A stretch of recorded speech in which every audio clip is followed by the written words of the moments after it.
Ladies and gentlemen, boys and girls, welcome to the BenQ Challenger Cup season number 3. How the devil are you all doing in the chat? Get yourselves involved and let's have a bit of fun here tonight because we've got some awesome racing. But my first introduction is going to go to my co-commentator. My name's Luke Crane, aka BACTROLLVISION, but I am joined by, as you may recognise his voice, Chris Buxton, aka King Kodiak. How the devil are you doing, mate?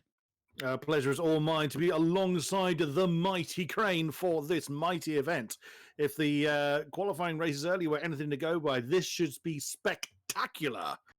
Absolutely. You could not agree with you more there. We watched the qualifying races earlier on. We will get to that very shortly as well. And this is season number 3 of the iteration. We are on ACC today as well. And let's check out the competition structure. So the structure has been this. We had 4 races of 16 earlier on where the top 10 drivers qualified to make up our live stream semi-finals. We got semi-final 1, 2, 3 and 4 for you this evening. 10 drivers in each. We chose that specifically because I feel like only having 10 drivers in the session might make for very interesting racing, and also if a mistake happens you will be really punished for it. Top 5 drivers from each session will make it to next week's grand finale. So what does the grand finale mean? Well, next week we have got a 2.4 hour multi-class race, random weather, 2 mandatory pit stops with 20 GT3 drivers who've already been invited, so they are already in the session ready to rock and roll. 4 drivers indeed will be these 4 here. So from Williams Esport and Veloce Esport, aka Yaz Heat, we have got Kuba Brzezinski from Williams Esport, Nikodem Wisniewski, who will be racing for Williams Esport, Jaroslav Honzik and Andrea Capoccia. So those 4 drivers will indeed not be able to win the prizes next week. You hear prizes? Oh my god, there are prizes. So for the other drivers invited to the GT3s, they have a chance of being in the top 3 and winning those prizes, as well as our 20 qualifiers who will be in the GT4 class for next week. So next week is going to be absolutely insane. But what are the prizes? Well, the prizes are as follows. So the top 3 in the GT3, minus those 4 drivers you just saw on screen, plus the top 3 in the GT4s, there are prizes for both classes. So first, we'll win themselves a set of triples, 3 times BenQ EX323R curved sim racing monitors. Second finalist then will win a BenQ EX351R curved sim racing monitor. And third position will win a BenQ EX323R curved sim racing monitor. There are prizes absolutely everywhere. Well, let's have a look then of who has so far qualified through to this week's event here. So here are the qualifying results then. We have got Lobby 1, Lobby 2, Lobby 3 and Lobby number 4. So these were who raced against each other earlier on. And well, as if by magic, we are about to indeed see them all disappear if they didn't qualify, and all of the drivers that did indeed get through to next round. So they will drop down now. So there, you could probably recognize some of your friends. You could probably recognize some of your family. Always good to see there's some teammates perhaps. But as you can see, there are some big names in this competition, which I'm very much looking forward to indeed seeing. Is there anyone there that sort of sticks out to you, King Kodiak? There are several people that stick out to me. Van Orman is one in particular. I haven't commentated on that man for some time, but he was always at the sharp end of anything that he was driving. Leo Hervinen as well, who is currently in the practice session, very much keeping an eye on him. But there is talent everywhere. It doesn't matter which lobby you look at. These are going to be stacked. I have no doubt about it. Absolutely. Well, we've got the sounds of the engines just in the background, but we've still got a couple of things that we need to look at here. So let's look at the quarterfinals then. And well, it is your lobby at number 1. So it will be Joe McCauley then with Niels Baltus, Gregor Schill, no chill for Gregor Schill, Leo Hervinen, Max Haynes, Jesper Eriksson, John Papale, Ilian Georgiev, Paul Weller and Runar Bottleson in what I would say is the group of death, lobby number 1. Then we've got lobby number 2 here, Matthias Kolomansky, Chris Cooper, Dara McCormack, we've got Johnny Knight, Alban Bouquet, Axel Petit, Lorenzo Giocco, Andrea Lurini, Daniel Sedgley and Christoph Machkowski. In lobby number 3, we've got Niels van der Koekelt, Kieran Prendergast, Sean Arnold, Pangiotis Karataris. We've then got Jacob Charcot, Simon Demori, Daniel Savini, Ryan Ware, Valentin Barriere, Charlie Crossland. And then in lobby number 4, it will be Simeone Aietzi, Mark de Ruiter. Get to the rooter of the problem. We love to see him here. Nicholas Bourbon, Ian Hall, Richard Warren, Jan Willem van Ommen, Marco Pajic, who you may know from the DTM esports that's happening currently, Julian Bernard, Jack Dyer, and Steph Volkart. 4 unbelievable lobbies. Very excited to bring you this. And well, without further ado, let's head then to lobby number 1. And there is your race view. So they're out in on the track here. Is there anyone we could just go on board with here and maybe have a little run through of the circuit? Whereabouts on circuit are we here? Not quite close enough here. Anyone just starting a lap? Because I want to give... here we go. You can go on board here then with Georgiev, Chris, and I'm going to let you talk us through a lap here of Brands Hatch. Oh, I am honoured. Right, then down to Graham Hill Bend onto the Cooper Straight. No wonder too far that Aston might feel quite heavy with the weight. Aren't actually that too different between each car. Now, this is a very awkward corner, Surtees. You've got to time your throttle application right, otherwise you will be doing some lawn mowing and usually front. Oh, and he's going to spoil our fun. Well, there you go. That was great work there, Chris. I'm glad to help. Definitely blaming that on you for sure here, but he is into the pits, so he is done and dusted. As we now watch Joe McCauley go across the line, but we have got some times. A 31.395, which is very respectable indeed. We did see a 31.1 during qualification process, so I may be expecting to see, I don't know, well, we see a 30 today, Chris? It's going to be close, but who knows? I'm going to call it. I reckon we will. I reckon there's a few names that can do it, so I'm going to call it now. Yeah, I think we will. Wow, okay, so there you go. You've heard it here first, and if he gets it wrong, that means that there's another commentator on this channel that gets things wrong all the time. Yes, it's not just me, guys. Anyway, hopefully you're all good in the chat. Get yourselves involved in the chat. Let's say hello. Who's here watching right now? Where are you watching from around the world? Would be very much appreciated as we do indeed embark upon the last bits of practice here. 4 races for your viewing beauty today as cones being flung up all over the show, as well as we watch here Max Haynes. He's putting in his first practice lap, and well, that is the session over. Who we got in the chat then? We've got Baffrage, we've got Uxtink, we've got Hydra, we've got Arthur Sins, we've got R Shorty. Good to see you all in the chat here. So who are we going to go on board with? Joe McCauley was kind of one of the standout drivers in the session, in the qualifying phase earlier on, so I'm expecting to see good things from him. But he's actually not come out of the pits yet, so let's go on board with someone we all know. Leo Hervenen, an absolute monster on ACC, especially in the GT4s here. So yeah, good to see you all in the chat. Good to see you all getting involved. Hopefully you enjoy a little bit of BenQ action. And well, let's have a little look at the livery slides here. And well, Chris, maybe you could take us through their car numbers and what cars they're using. Right then, so love the graphic work here. Number 18 Porsche is Joe McCauley, and the 718 Cayman. It's a very popular choice, although in this lobby it's 4 of the 10. 224, one of the few Chevrolets we will see in the hands of Niels Baltis. So that's going to be interesting to see how that stacks up. Another Porsche, number 777 for Gregor Schill, a very strong competitor from Germany. 247 is one of the Astons, another strong contingent, another strong car represented well here from Leo Hervenen. KTM, not a common car used, but there are a few of them out there. Max Haynes on board with the 93 car. Number 24, another Porsche, Jesper Eriksson, is going to be wrestling the German mark around this tight and twisty circuit. Number 19 is another Aston, is John Papali from Switzerland. So even though he's got a back mono in the picture, he couldn't have one of those. Number 63, another Aston for Georgiev from Bulgaria. So again, it's going to be interesting to see how well he can wrestle that car in this pack. Number 44 is the Porsche. Paul Weller is going to be putting the Porsche through its paces. Another one of the KTMs, 994, is Runar Bottelsson from Norway. Let's see how well he does. I'm curious to see how well the KTMs are going to fare in this pack. Well, there you go. Great stuff there from you. I do appreciate you doing the livery slides. And yes, it will be interesting to see how everyone fares. I think, again, Aston Martin and Porsche have been the 2 real strong choices, and they are the strongest in the GT4 class. And when it gets to the final next week, more than likely we're going to see most people go for the Meta car, which makes complete sense. Ultimately, you know, there are prizes on the line. But yeah, we saw some very interesting racing earlier on. Leo Hervenen actually had a very bad start for a qualifying phase earlier on. Managed to qualify, of course, though. It was easier to get into that top 10. But this is going to be more difficult. So if you slip down the order early in this race, it's such a difficult track to make overtakes. So that is going to be where you need to get a good start, need to get a good qualifying position, and indeed then work from there. As we come up towards the end of this lap here, it will be Leo that actually will post the first time. It's got 2 more corners to indeed embark upon. Grabs a little bit of curb on the entrance. Not a lot of curb actually there at all. So this is all about just maximising your banker time and then pushing on from then. Again, such a short circuit. Only 7 minutes left of this qualifying session. But again, you get so many opportunities to get lap times in just because of the nature of how short it is. It is the shortest circuit within ACC. And well, that Fanatec livery then about to come across the line here for Leo Hirvonen in the number 247. And he posts a 131.9, which is a good banker time. But Chris, we're going to see a few drivers go quicker than that, I would say.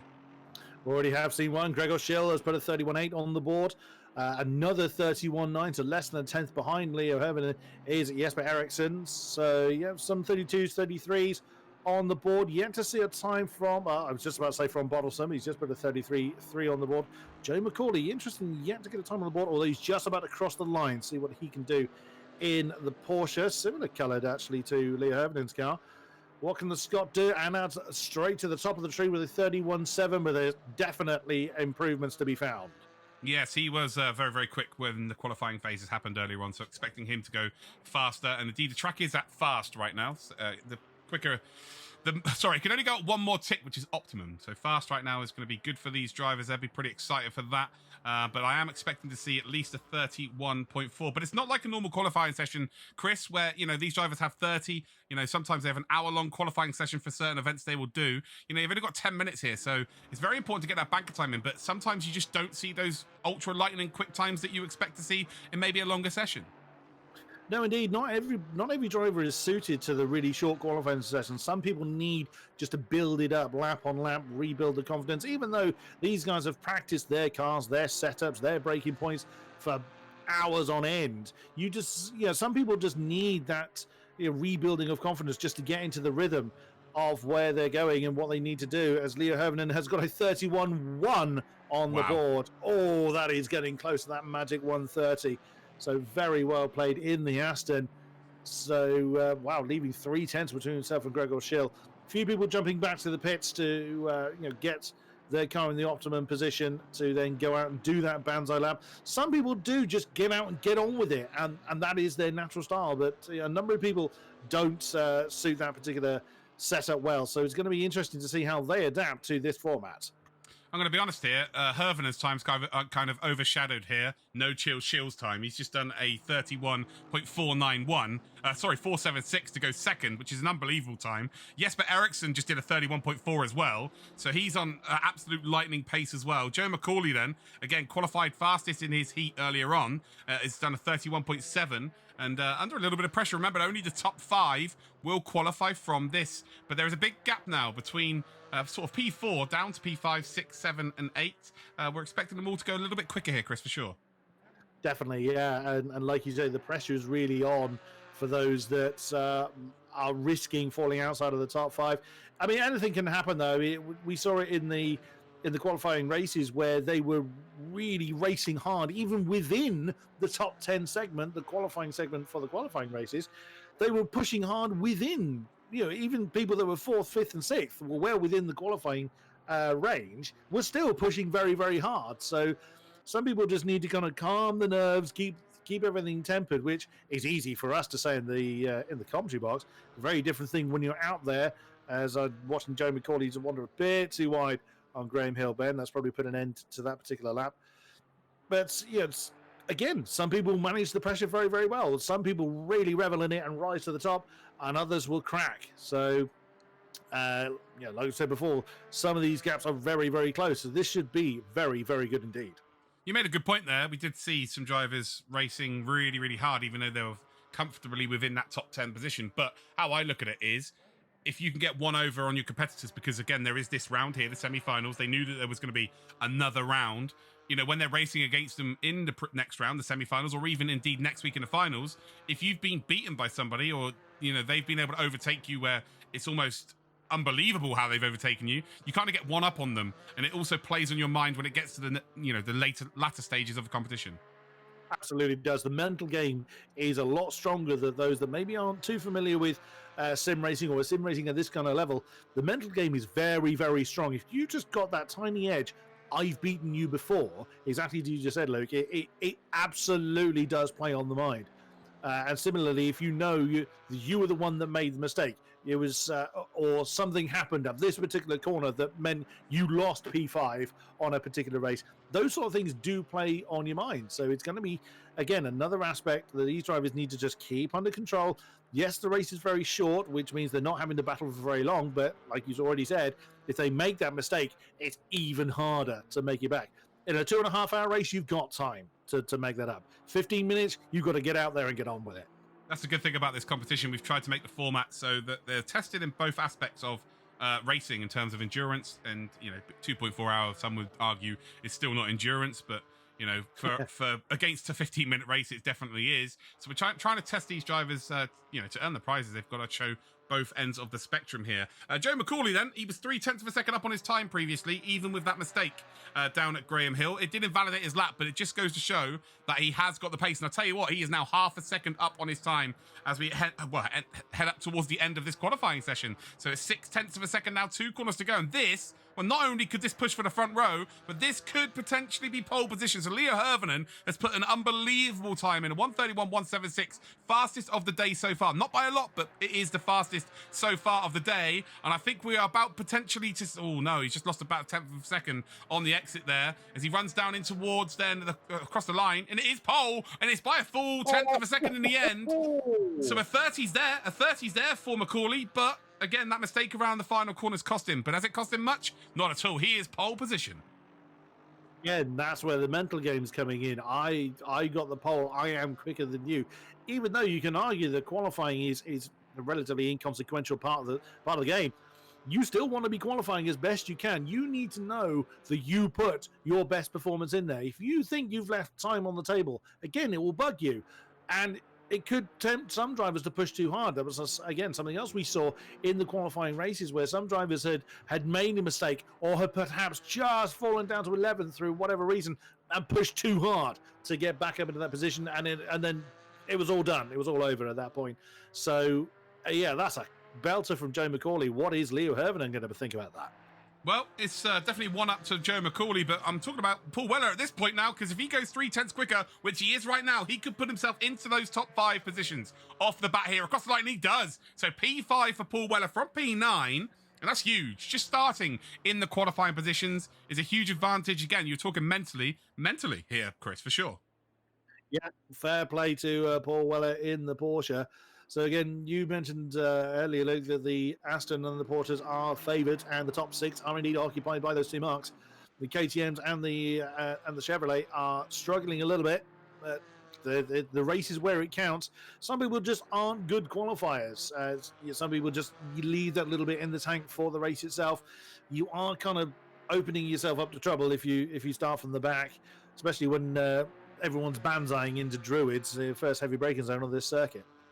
Yeah, definitely agree with you on that one there. I think that you've got to be looking at people like Max Haynes and maybe Runar Bottleson for overtaking. The KTM's definitely the best car for overtaking, especially in terms of being able to get late on the brakes. As you said, through Druids, down towards Graham Hill, indeed on the back straight as well. So, yeah, opportunity knocks here, but it will be McCauley then who will take pole position here, ladies and gentlemen. So it is McCauley then on a 1:31.071. Leo Hirvonen then is 1/10 of a second back. We then got Schill in 3rd spot. Ericsson, Paul Weller, Papale, Haynes, George Ayev, Runar Bottleson, and Niels Bautis are your 10 drivers here. That is how they have indeed qualified. Remember, it's top 5 that qualify through to the next round. So it is, top 5 or nothing here. And then you qualify for next week's grand final. How's everyone doing in the chat? Get yourselves involved. Who are you supporting here? Have you got any favourite drivers you want to see do well? Or are you here just to see some racing action?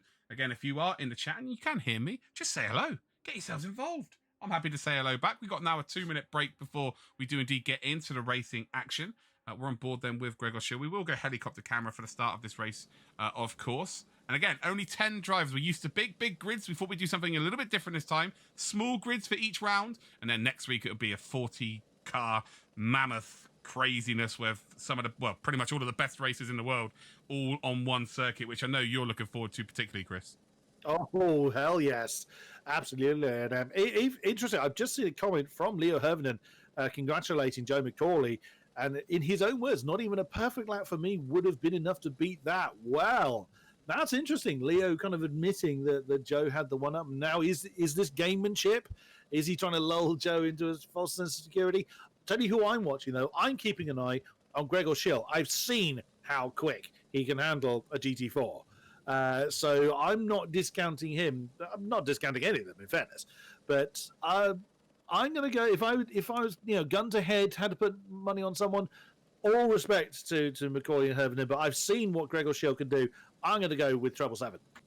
Yeah, for me, I am going to go with Leo Hervenen here. I think Leo Hervenen has got the most experience in this lobby, and he tends to be able to run so close behind another driver and force mistakes from them. He can run within a couple of feet of them around a whole circuit, lap after lap after lap. He just has that kind of ability. It's very tough for a driver.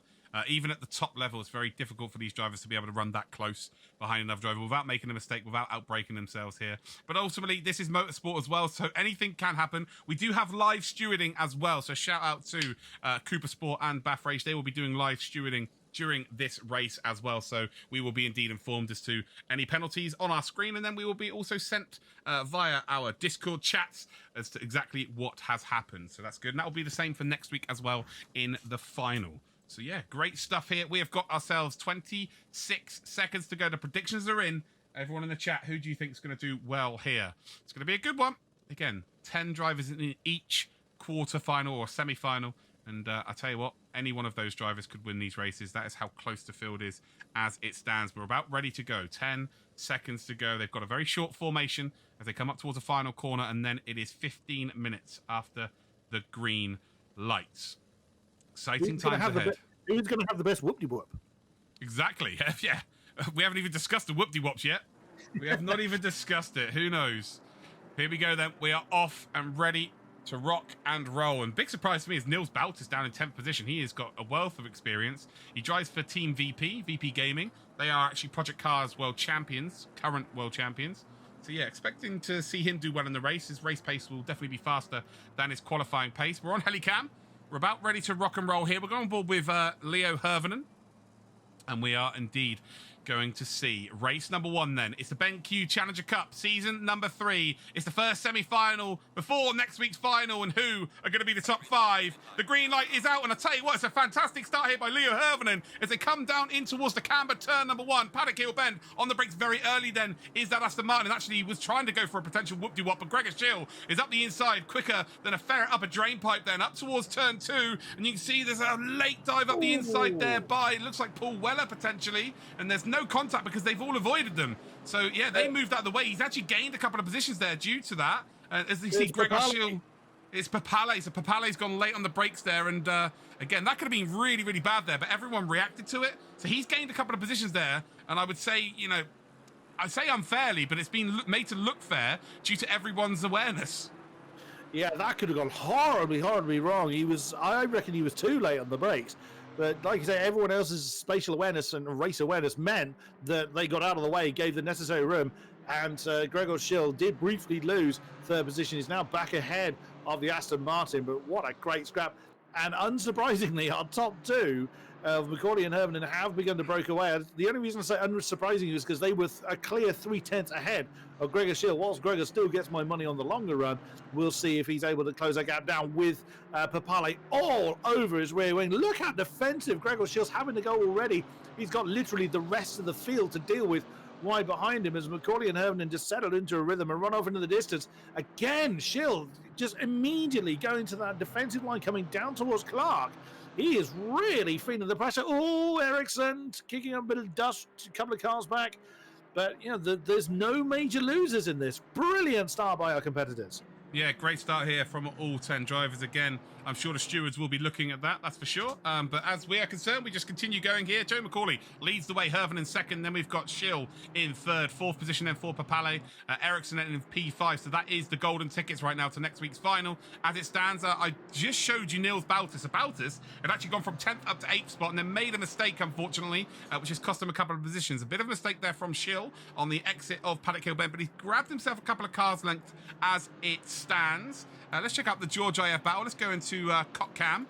And actually, he makes a mistake here. Oh, no. Is he going to hold on to it? He just about does. But he's going to lose maybe one, maybe two positions. Although the KTM behind just doesn't have that straight line speed to really take advantage. But Paul Weller moves up into a top 6 as it stands. And Schill, after looking a little bit ropey, like you said there, feeling the pressure, second lap here, looks a different beast. Yeah, Georgiev is now under a lot of strain, isn't he? That one mistake in that minty-coloured Aston Martin's now got the KTM of Max Haynes all over his tail, whilst trying to keep an eye on Paul Weller ahead. Oh, it's too wide. He's gone way too deep. That's going to cost him some time. Has it cost him a spin? No, not quite. He has managed to rejoin the track as well. It's a lot of shuffling actually further down. Bottleson is he's now at the back of the field. Bolt has gained one. It looks like he's going to gain another one on the inside of Clark. Nicely done.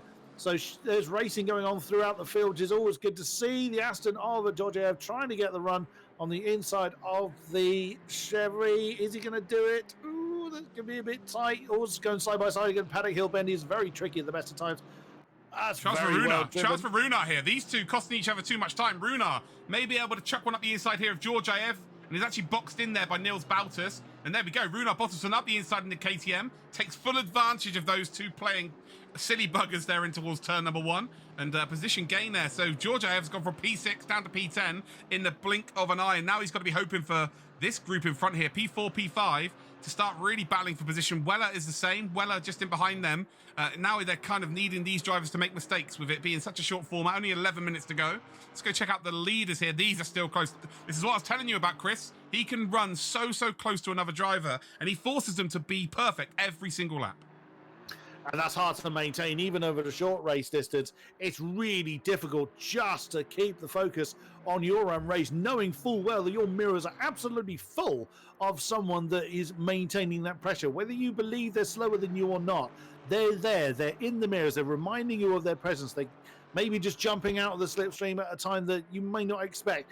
All these, kind of mind games and put-off tactics is exactly what Hervenen's got in his toolbox. He is nailed to the back of the Porsche. Brilliant job. My bet's certainly gone out the window. Yours is looking pretty strong so far.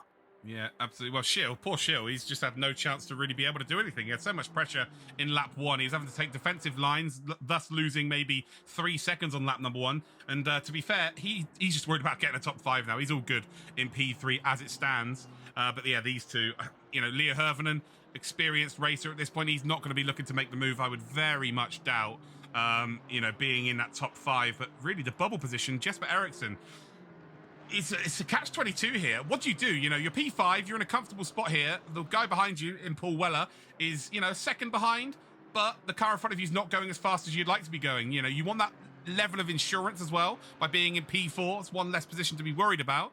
But ultimately, it's Brands Hatch. It's almost impossible to make an overtake.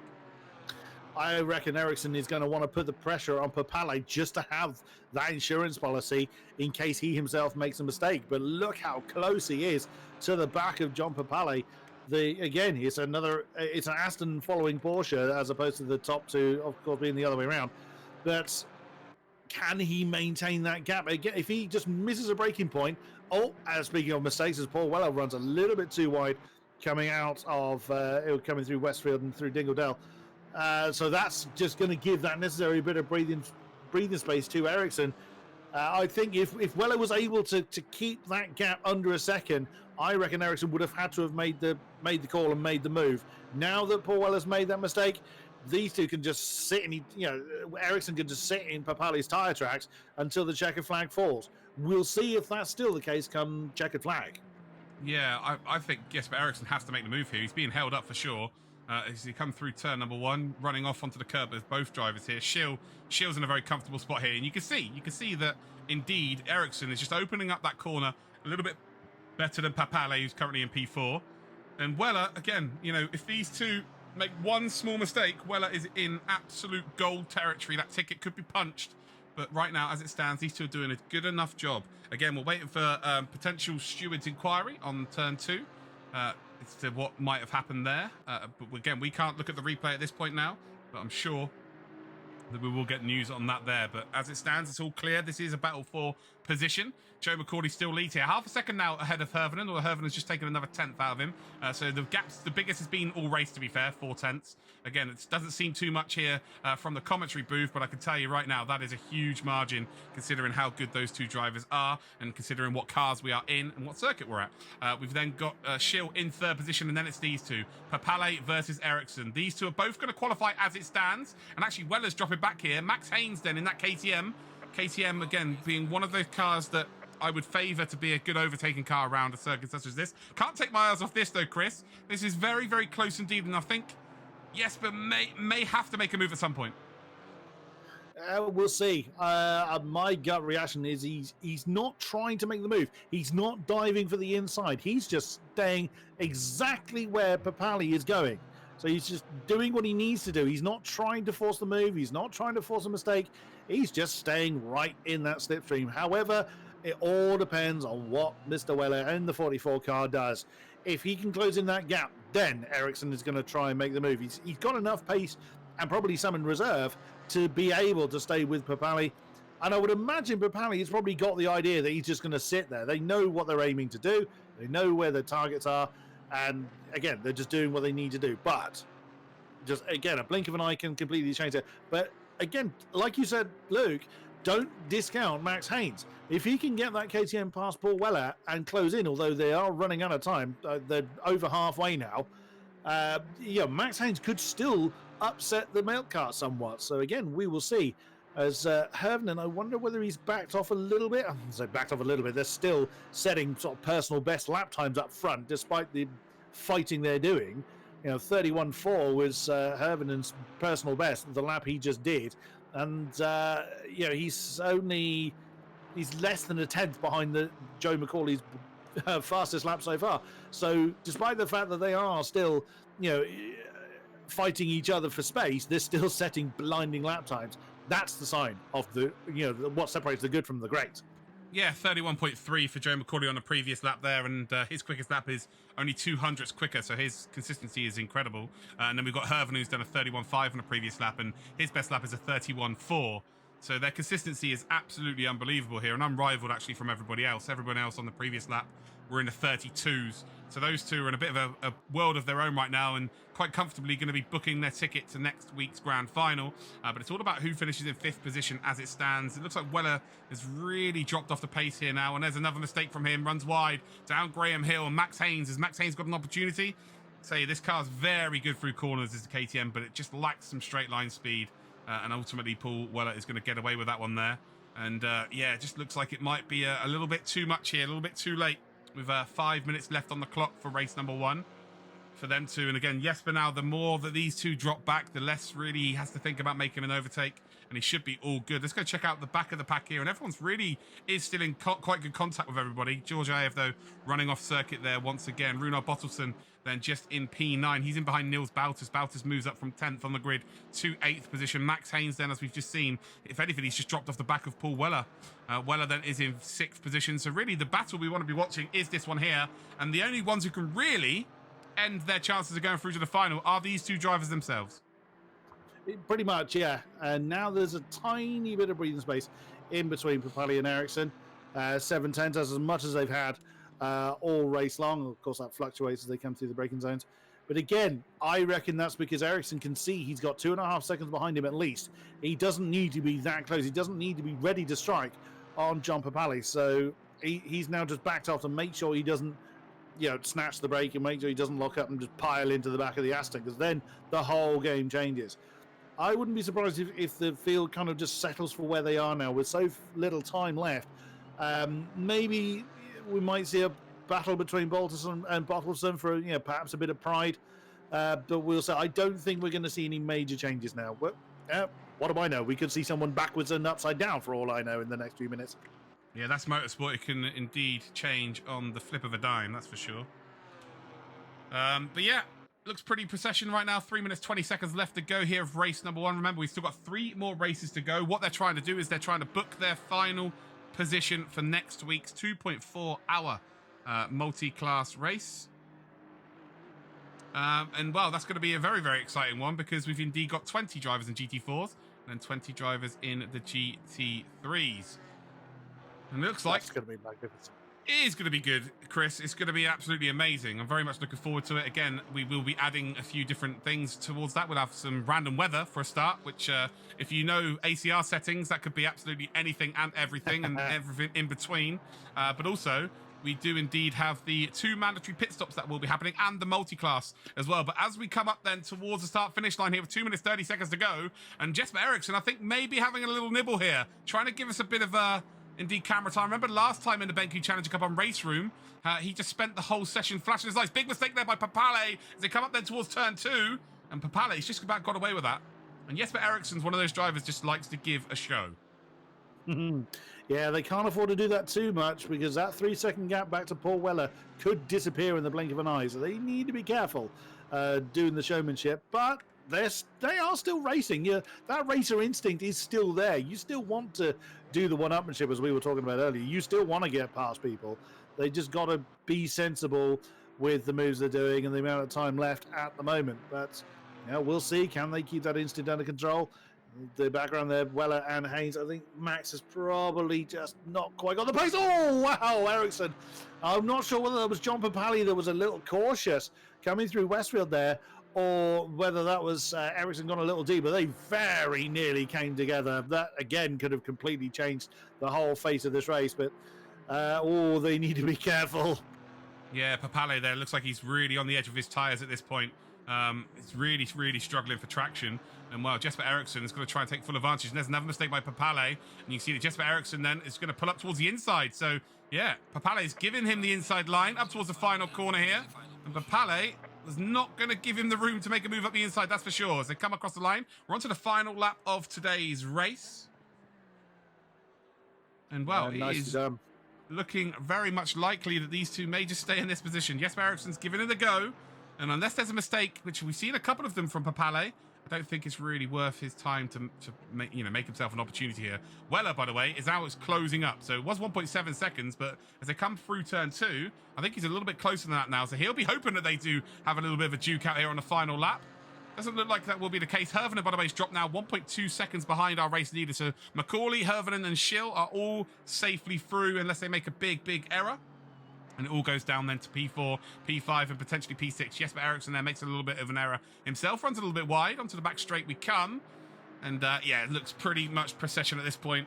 Jesper Eriksson, even if there's a mistake, he'd probably try and stay in behind him. Doesn't really want to be costing himself that potential opportunity of qualifying through to the next round. As we come through the double right-hander here towards that final sector. And again, it's been one of those races, Chris, where it's been not too crazy. I'm sure that's being saved for the next 3 races. But ultimately, we've got 5 very, very accomplished drivers moving forward to next week's final. Yeah, consistency is always going to be a major factor in any racing. Oh, again, I wince when Eriksson gets that close as we come through the final few turns. Oh, don't start fighting now. And that's Joe Macaulay that has taken the checkered flag. So Joe Macaulay will indeed be your race victor then, ladies and gentlemen. He finishes in first. Leo Hervenen is going to finish in second spot. Then it's no chill for Schill in third spot. Papale will indeed finish in fourth spot. In fifth position then is Jesper Eriksson. Paul Weller is in sixth. Max Haynes is in seventh spot. Niels Baltus then is in eighth position. And then in ninth will be Runar Bottleson. And then in 10th position will be Ilian Georgiev. So, yeah, great stuff there. But we've got to talk about Joe Macaulay. He had the pressure from Leo Hervenen. Hervenen being one of the very experienced drivers from this session. And, well, he managed to indeed hold him off. Yeah, he was flawless. Absolutely flawless. Made barely any mistakes at all race long. And under, like I said, a lot of pressure from Leo Hervenen early on. Macaulay got the fastest lap as well. What more can you ask for? He's laid down a huge marker moving forward to the big race. Yeah, absolutely. Well, we've actually not got our official results here for lobby number 1. Well, here you go then. So Joe Macaulay does indeed pick up the victory. Leo Hervenen in second. Gregor Schill is going to be in third. John Papale in fourth. Jesper Eriksson is in fifth. Weller is in sixth position. Then we've got Max Haynes, Niels Baltus, Runar Bottleson, and then in 10th position is Ilian Georgiev. So we're going to be back, ladies and gentlemen, in 5 minutes. So make sure that you go get yourself some snacks and go get yourself some drinks, because we've got race 2 then of the BenQ Challenger Cup semi-finals coming your way.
Welcome back then, ladies and gentlemen. It is the BenQ Challenger Cup season number 3. And well, we have got ourselves semi-final number 2 ready. And well, they're in a practice session right now.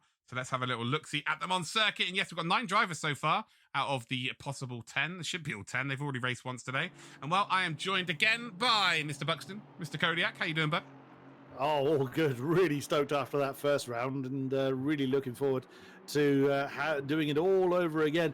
I'm watching Mr. Larini, and that livery is a stormer. I'm liking that. Oh, where is Larini? Oh, yeah, I'm watching Larini as well. Yeah, he's gone for one of the official ones, which is always appreciated in the concept of these races. It's great. But yeah, he is in probably the best looking car of the championship thus far. We've got Dara McCormack then, who's currently set the pace, or he's the pace setter in this session. I'm not expecting the times to be as quick as the session number 1. I think that was the group of death session number 1. But as it stands here, it's 31.5. It's not far off at all.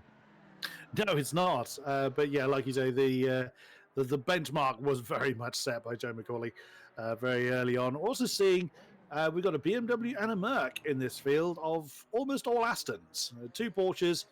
What have we got there? 5 Astons, and then the Merc and the BMW still awaiting one more to hop on board. Yeah. Who do you want to hop aboard with? Sorry? No, waiting for another driver to hop on board the server, I meant. Oh, yeah. It looks like they're in a conference call and not able to indeed be involved. So that's a bit of a shame. Maybe they'll be able to join as the session does indeed progress. We're on board with Larini then. And look at the times here. Half a second between the front 4 as it stands, although there is a 4/10 of a second advantage here for Dara McCormack. He actually races for William Jim Esports. So, yeah, expecting to see him be near the front, that's for sure. We've got Bouquet, who's a very quick driver as well. Sedgley, very, very fast driver. Johnny Knight, he's a representative of Team ACR, my team. X-Wolf, who manages that team, is in the chat as well. And then we've got Larini, who's yet to put that time in. Giocco, Machkowski, Kolomansky, and Petit. We will get the livery slides on the screen for you as soon as qualifying has begun. But yeah, the pace is certainly being set here by Dara McCormack, and that is going to be a tough time to beat.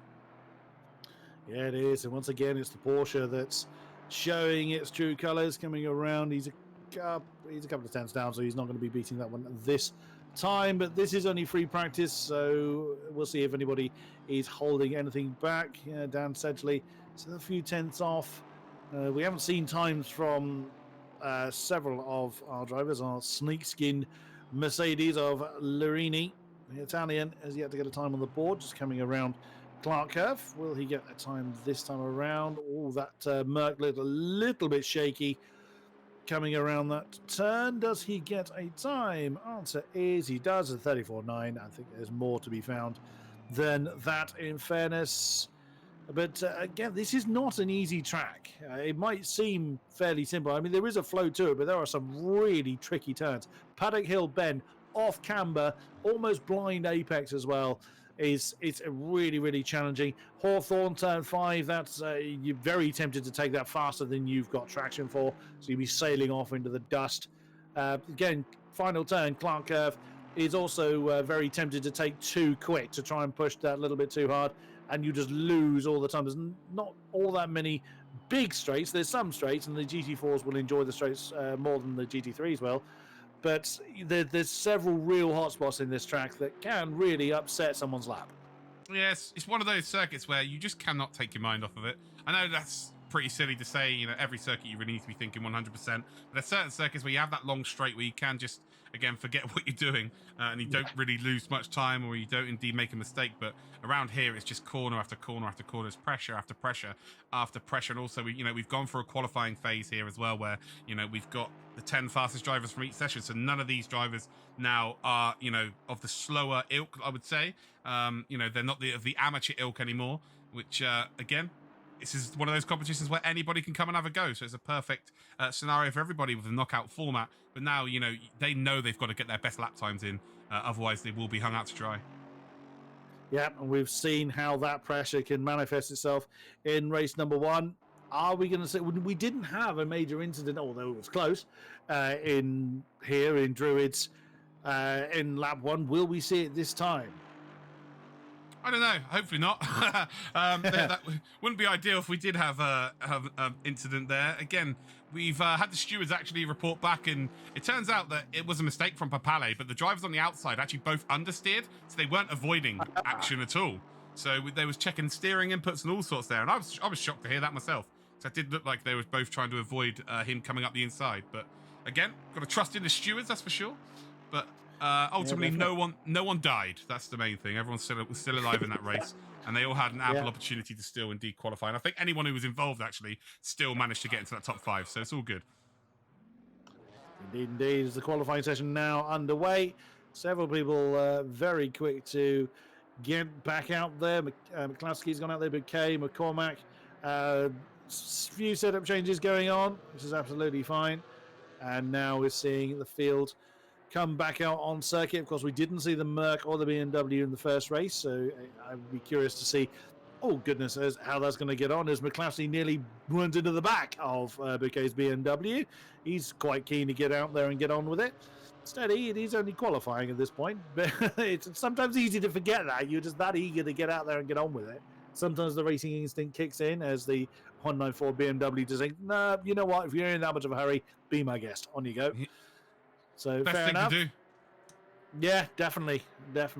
Although, the woman, I wonder what they were doing there, but they're warming their tyres. So again, very eager to get out there and get that banker lap in early rather than try and build up to it later in the session.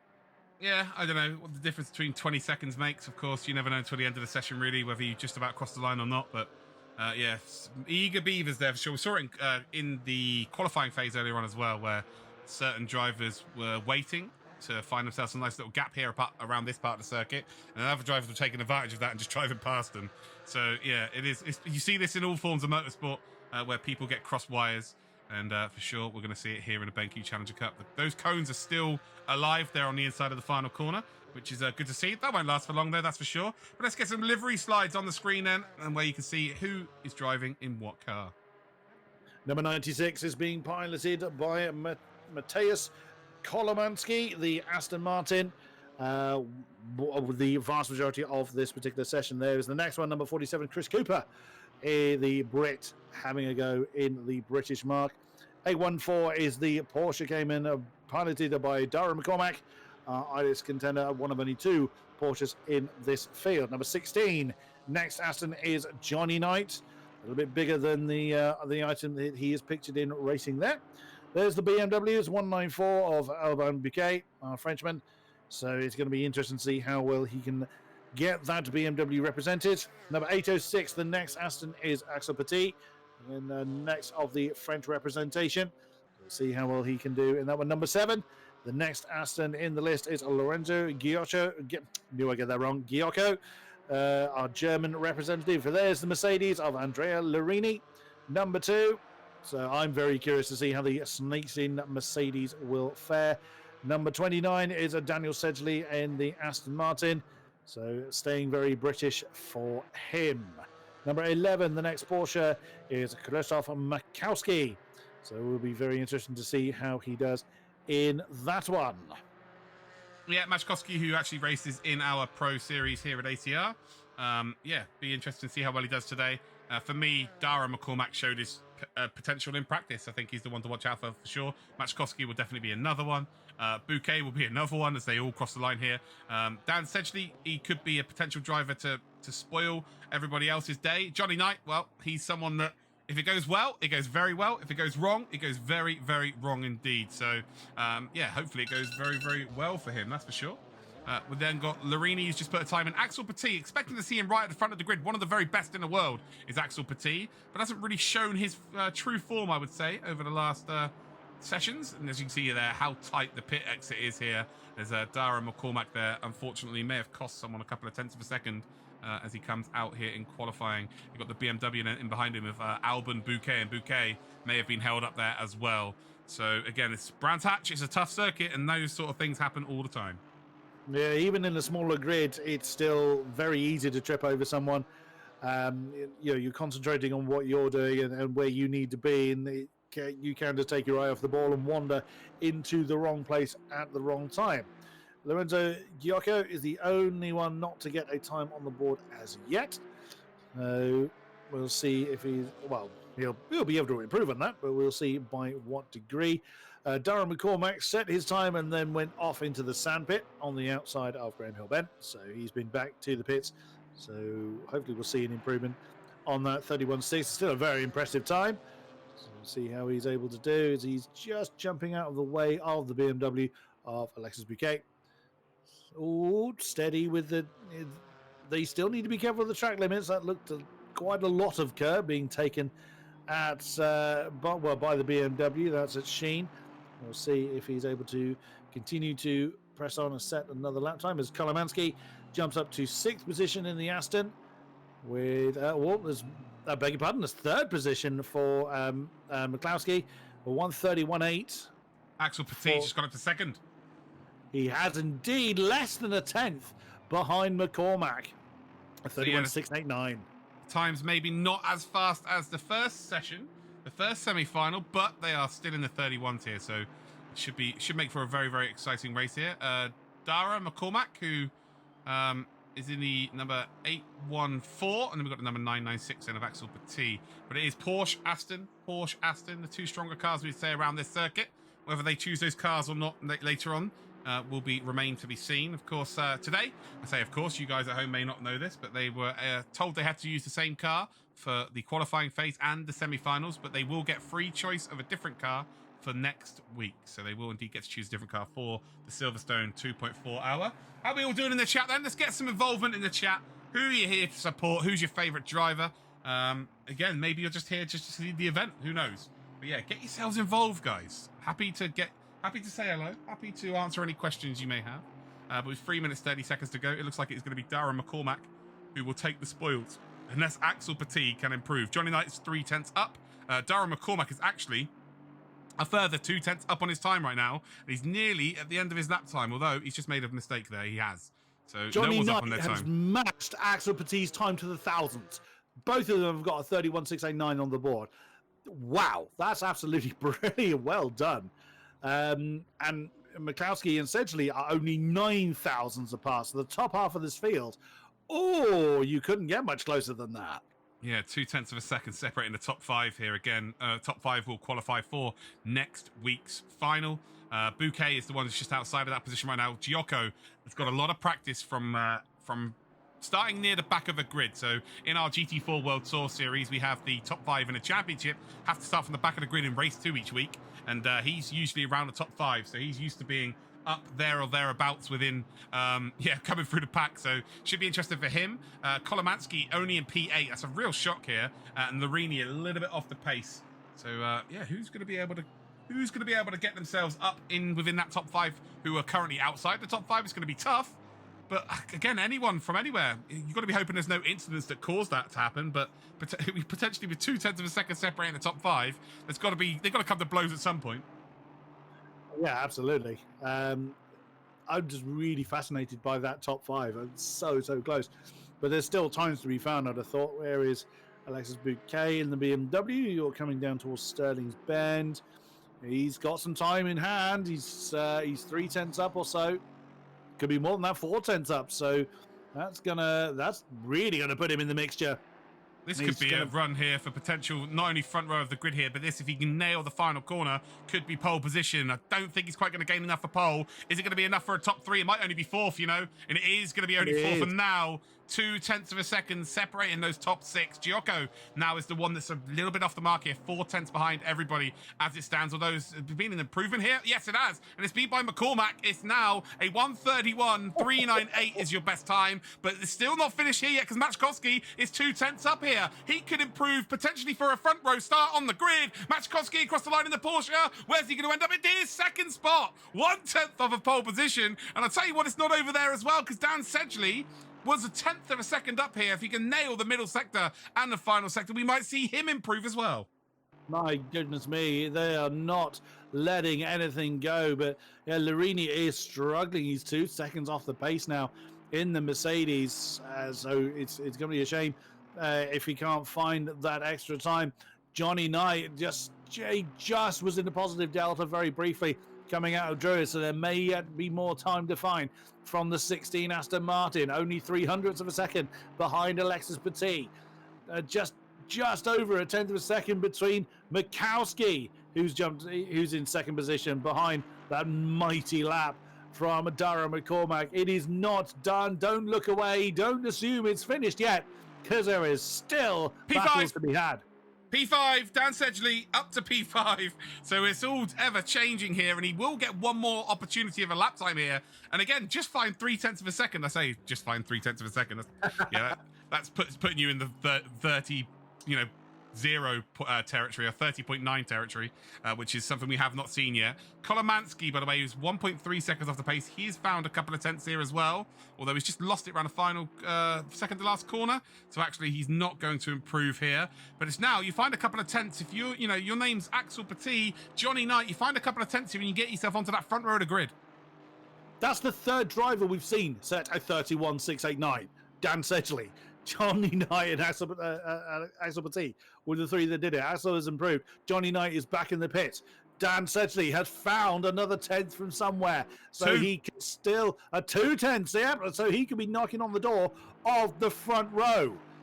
Oh my goodness me! So, and Mikowski, I think, did he improve in his time? He has. So he's less than a tenth behind McCormack. Did say don't look away. This is not done yet. This could be pole. 0.2 of a second clear here. Runs around the second to last corner. 1 corner to go. Needs to find himself 0.3 of a second. As it stands, I think he goes on the front row of the grid here. Dan Sedgley then. Has he nailed that final corner? Runs out nice and wide. Cuts in deep here. He's going to run as far left of your screen as possible across the line. This could be on the front row of the grid. And it's third. It's not the front row. It's only third position. What a qualifying session we've had here. Nobody else is up on their time here. Maybe Axel Petit. Where's Petit? Petit's just crossed the line. Did he improve? No, he did not. No. He stays P4, but wow, that was a hell of a qualifying session. We're not even in the race yet. Oh, what a shame, eh? Our competitors putting on a great show, even at this stage. So, yeah, it looks like everybody's day is done. The grid is set. What a race we have got if these quality times are anything to go by. Absolutely. It is going to be McCormack then who takes pole position by the skin of his teeth. Machkowski then will start in P2. It'll be Dan Sedgley then with that hero drive in the final seconds of the session. Axel Petit in 4th, Johnny Knight in 5th, Bouquet in 6th, Giocco 7th, Kolomansky in 8th, Lorini is in 9th. 5 drivers qualify for next week's big grand finale. Put the names in a hat and just pick them out, I think. Yeah, I think it's almost going to be random. It's all going to be down to Druids. If that goes well, then we'll start to get an idea on who realistically is going to be in that top 5. I think we're going to have fireworks.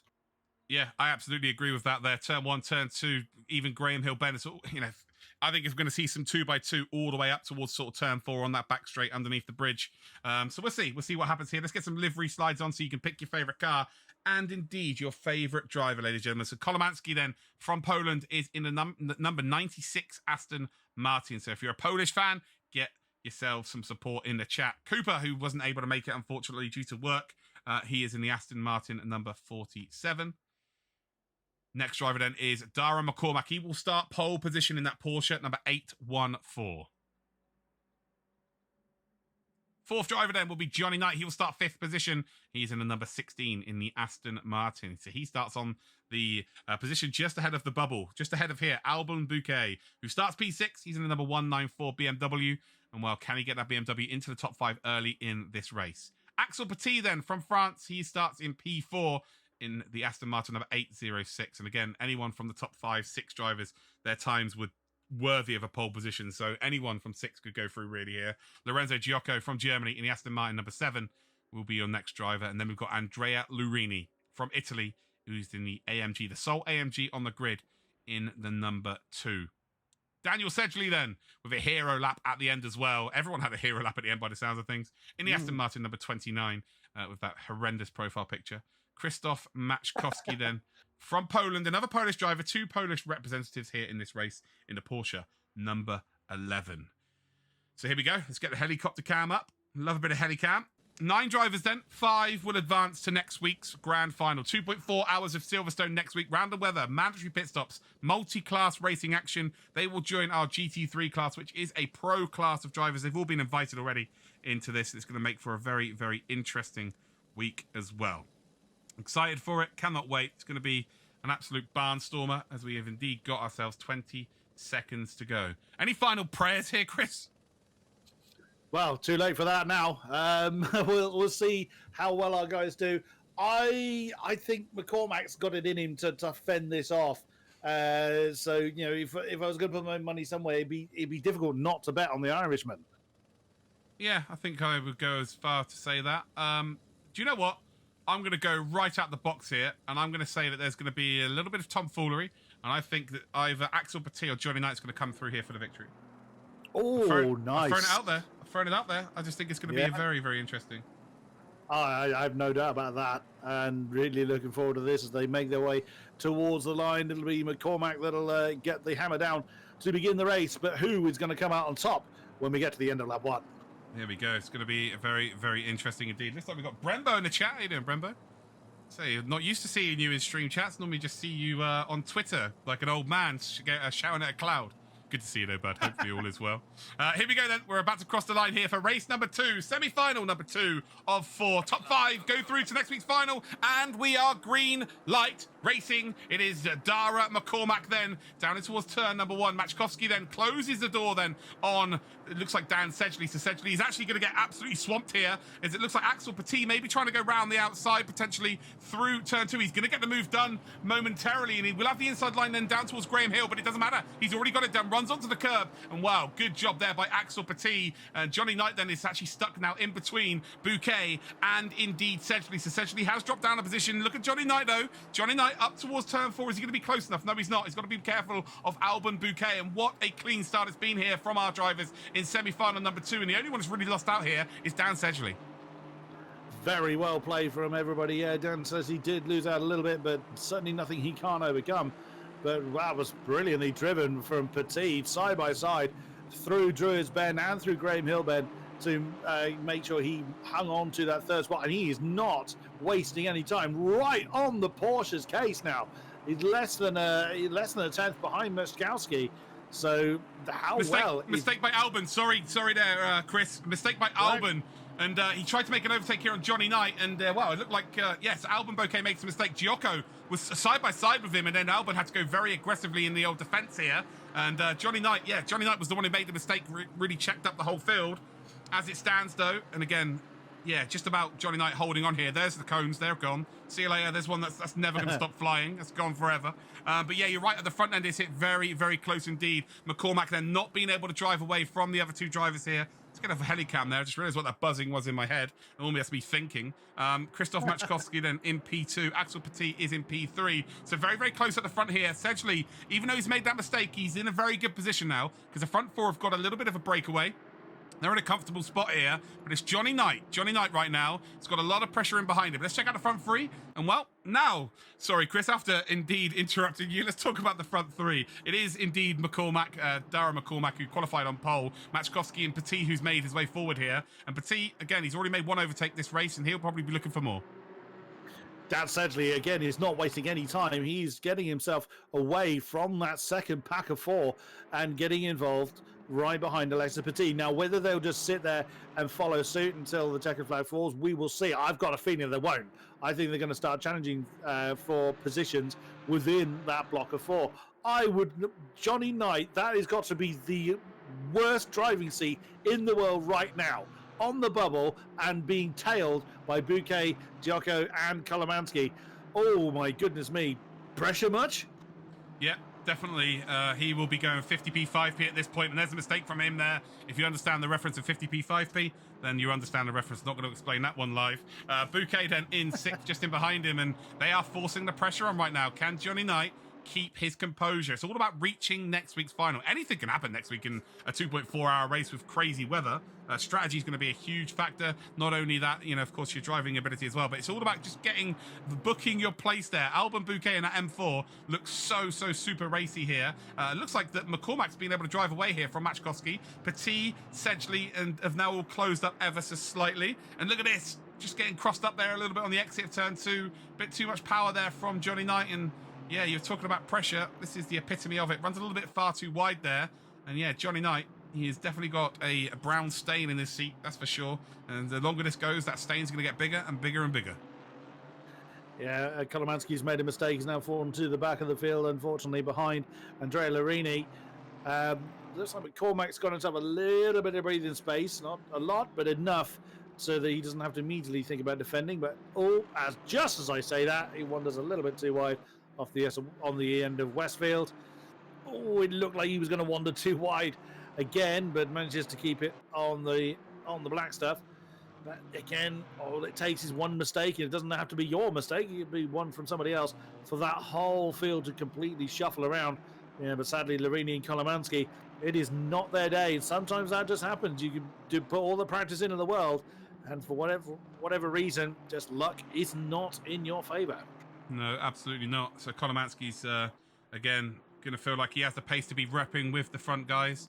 But unfortunately, it's not quite the case here. Gioco, after showing some serious promise in the early stages of this race, just falling off the back here. But again, he's going to have to take solace in the fact that if these two start indeed battling with each other, there's every opportunity for him to close up. But Johnny Knight, as much as he's under a lot of pressure here, he has got his own destiny in his own hands, effectively. Like, he is in P5, and it's his job now just to keep hold of that. He doesn't have to worry about going forward, because P1 and P5 get exactly the same prize at this point. Yeah, very true. But Albin Bouquet has not had that memo, and he is pushing like crazy, of course, to get into that magical 5th position. So Johnny Knight, exactly as you say, he's probably not interested too much in pushing towards Dan Sedgley. He may well have the pace to do it, but he just needs to behave himself and maintain that 5th position, which is going to be easier said than done over the next, the remaining 9.5 minutes. Okay, look at that top 4. I just get a feeling something's going to happen in that pack before the checker flag falls. Oh, wow, and Johnny Knight did not get Westfield right at all. He got a little bit crossed up. Again, that's allowed Bouquet to just keep the pressure on, keep his car very, very big in the Aston's mirrors. He's doing a fine job in that BMW, but you do get the feeling he's being held up quite a bit at the moment. Yeah, definitely. I think he might try and shape a move here and towards that final corner. JK just about holding on here. Although the whoop-de-wop is on here. Johnny Knight has to hug that inside line. Doesn't matter. The M4 is going to take the outside line. As we are on board then with the M4. The Aston Martin's power advantage maybe... Well, you see, actually, the M4 is pulling in the higher gears. And Lorenzo Gioco, he's going to have eyes wide open right now. An opportunity here for a present. Oh, big mistake there by Albin. Hits the curb. And there's contact between him and JK16. Johnny Knight, though, is just about going to hold on up towards turn 2. Late on the brakes then for Albin. And Albin is just about going to keep his nose there. I think he is. Down towards Graham Hill. The opportunity is being shaped up here. And as they come through Graham Hill, they are going to be side by side. And I think Gioco may be able to get a position himself. No, he will not be. But Albin is up into P5 now. So he is up into P5, and then we've got now JK16, or Johnny Knight has now got to try and ward off the pressure here from Lorenzo Gioco. And while these two battle for P6, it means Albin Bouquet is able to drive away. Well played there by Albin Bouquet. He set that one up on the outside of Druids. He wanted the inside of Graham Hill Bend and did that brilliantly well. He could have panicked. He could have just tried to push too hard too soon, but just kept his cool in the BMW and has gotten that magical 5th position. Oh, Johnny Knight, he's pushing a bit too, he's overdriving, he's cut the corner a bit too much at Westfield as well. He's got Gioco on his case. Oh dear, Johnny Knight, that is unraveling. Oh, that's a mistake from Gioco, went in too early on Sheen, which is very easy to do. It's a blind apex. So if you get it wrong, it tends to go quite horribly wrong. And look at the gap that's cost him. That's, was about a second and a bit, I think. A second and a half or so between Johnny Knight and Lorenzo Gioco at the moment. Is that going to spur Johnny Knight back into life? He's already lost best part of a second, over a second now, to Albin Bouquet. So the BMW is doing a storming job. Yeah, he's doing a sensational job here. There was a little bit of contact between the two drivers with that overtake and the setup of it, but how late Albin was able to break through turn 2 and just keep his nose in for the inside line through Graham Hill was absolutely incredible. We're on board with the front 3 now as it stands. There's Dara McCorak still leading the race. We've then got Machkowski half a second back, and then 4/10 back is Axel Petit. So Petit looking to potentially make his way up towards second, maybe first, but again, doesn't need to. Dan Sedgley then is in P4 again. Poor start from him, but ultimately he's in that top 4. He doesn't matter now. He's in that top 5 who qualify. He's now got 3.8 seconds to defend away from Albin Bouquet as well. Johnny Knight's just gained a couple of tenths back then on Albin Bouquet. So it could be interesting to see whether those two indeed do close up to each other again and maybe have a battle. Unfinished business for sure. Giocco with that mistakes now 1.8 seconds behind. Kolomansky and then indeed Larini. They're having a battle on their own at the back end of the grid here, but they are a little bit off the pace as it stands. They may have had a bit of a coming together. Around the second to last corner here, then with 6 minutes to go, so not long to go, ladies and gentlemen. And as it stands then, the front three are still half a second between P1, P2, P2, P3. Sedgley in fourth, and then Bouquet is in fifth position. And as it stands here, Chris, these drivers aren't really going to put too much pressure on each other, are they? You'd have thought not. I would imagine that sensibility will take over. I think if one of them makes a mistake, I'm sure they'll capitalise on it. But they wouldn't be doing anything, or they shouldn't really be doing anything that's going to jeopardise their position. There's no need. Fifth is too far behind them for them to feel pressure of any kind. However, Albin Bouquet has not been able to break away too much from Johnny Knight, although again the lap times from Bouquet have been pretty impressive and very, very consistent.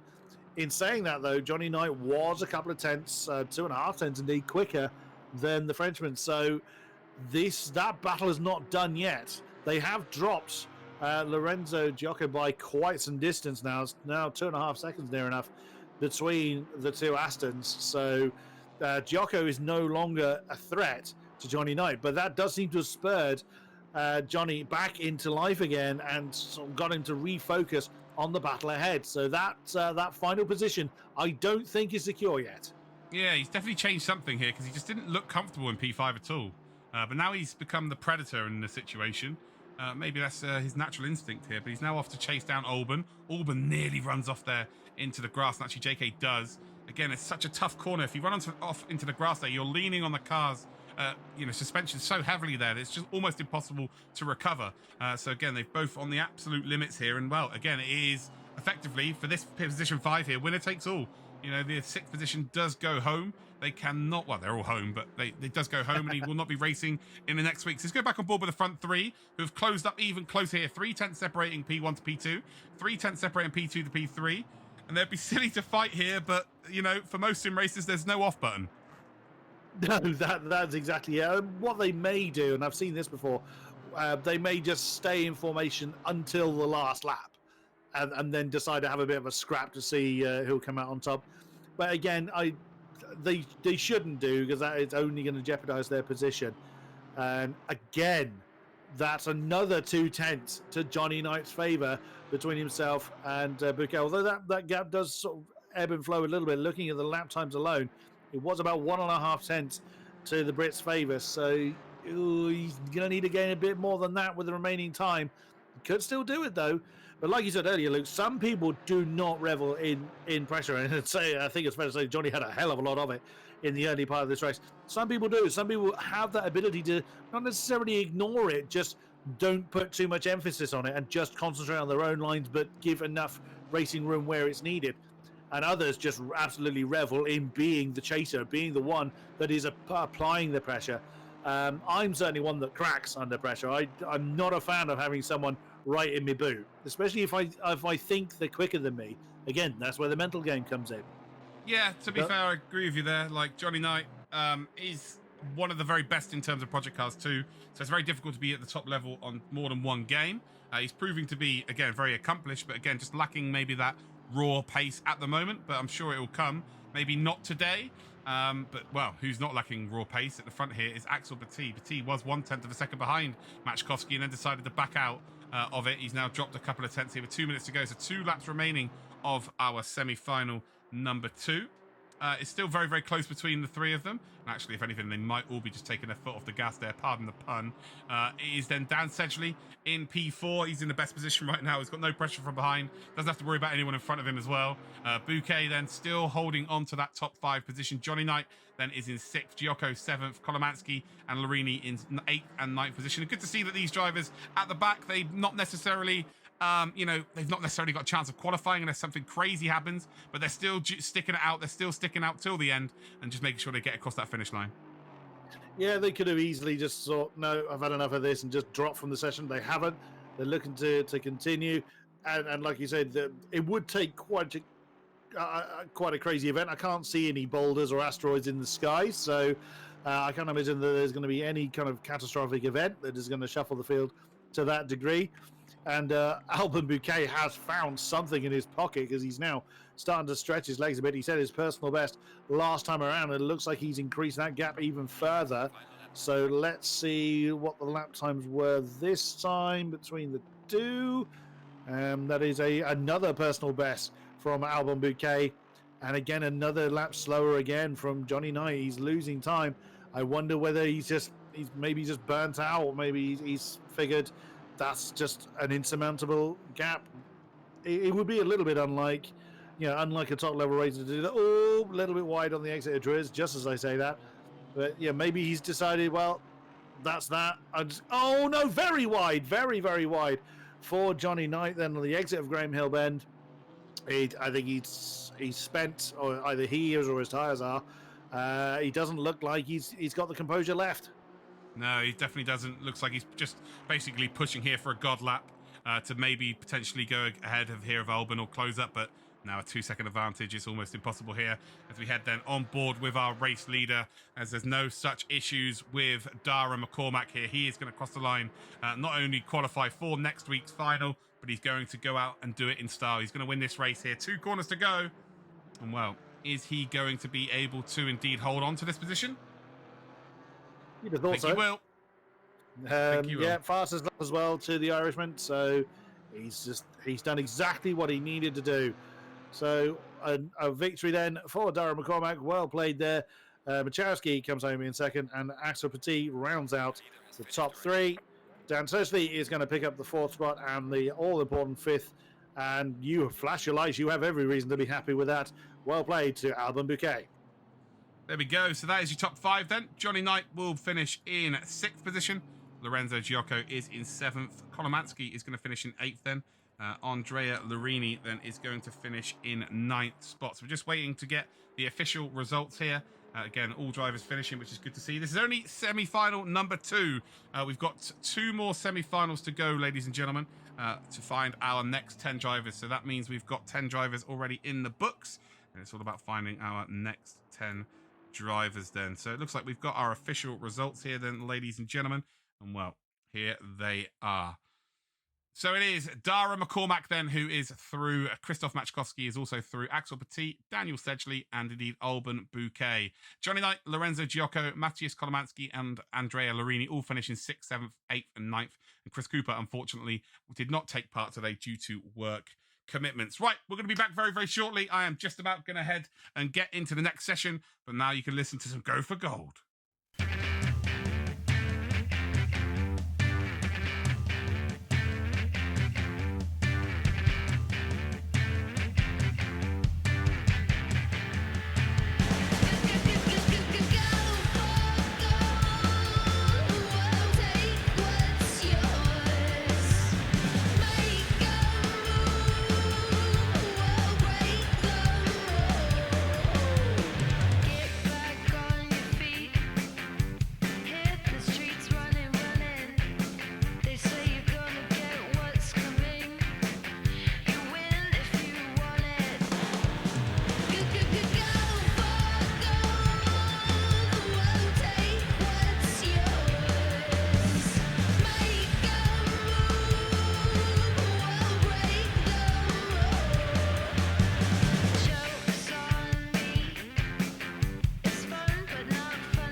Welcome back, ladies and gentlemen, and it's the Challenger Cup season number 3. We're about to head into semi-final number 3, but first of all, let's check out then who is in the lobby.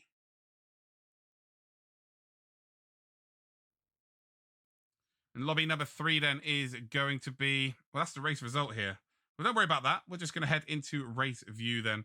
And we will indeed get the drivers in the livery slide. So a free practice, still 50 seconds to go here. And well, I am joined by Chris Buxton. And well, race 1 and race 2 were pretty good. What are we expecting from race number 3? Well, I'm hoping for more of the same, but there's, again, some heavy hitters here. So will we see the kind of tight pack we had up front, or will the field disperse? I'm wondering whether everyone is going to be able to keep up with the... I'm particularly keeping an eye on Van der Kolkert. Oh, it's a 130. Hold on. Let's not talk about anything else other than the 130 we're seeing right now. The first of the weekend. Yeah, that's come out of absolutely nowhere. Daniel Savini is going to put a 130.999. So that is the first 130 of the weekend. And wow, can he indeed replicate that in qualifying? Well, if anybody can, you'd expect him to be able to do so. Absolutely well done, Daniel Savini, who was, I believe, one of the quickest in his qualifying race. If not, was he not the winner of his qualifying race? And my grey cells have failed me. But what an absolute belter. We knew it was there somewhere. We did say it was there. And that, again, there was a 31-1 on the board. I didn't quite see who that was right behind him. But now into the qualifying session. And again, it's Porsche and Aston. It's Great Britain versus Germany. Yep, 4 Aston Martins, 6 Porsche. Again, it's the strongest car. You can't blame the drivers for picking the strongest car within the game. So yeah, great stuff then. Let's check out then the livery slides of our drivers. 947, one of the Porsches, we've already mentioned him, is Niels van der Kolkert from Netherlands. Absolutely storming driver. Number 10, the second Porsche, is Kieran Prendergast for Great Britain. So again, it's going to be good to see how he can throw that one around. The first Aston, number 77, is Sean Arnold. Look at the size of his arms, dear Lord. He's a big man. 163 is the next Porsche. It is Panagiotis Karatarius. I'm sure I didn't get that quite right, but I was close enough. Number 5 Porsche is Jacob Czarkut from Poland. So again, this one's going to be close, I think. Number 21 is the next Aston Martin. That's Simon Demore. He was very quick, the Austrian, in the qualifying round. And there is the owner of the first 30.9 of the night, the Italian Daniel Savini, in the number 8 Porsche. 616 is Ryan Ware in the next Aston Martin. Will he be able to hold a candle to that mighty, mighty lap? 472, the next Aston Martin in the list of Valentin Barrière from France. Again, I'm still getting over the 130.9. Charlie Crossland in the 66 Porsche is next to feature in this list. There you go. That's all of our drivers here. Again, Savini's the one to beat then by the looks of things. Only 30 so far of the session. But this has got some big, big names in it. We've got, indeed, Sean Arnold for Team Fordzilla. Valentin Barrière, TX3 driver. You may have seen him in the Pro League here at ACR.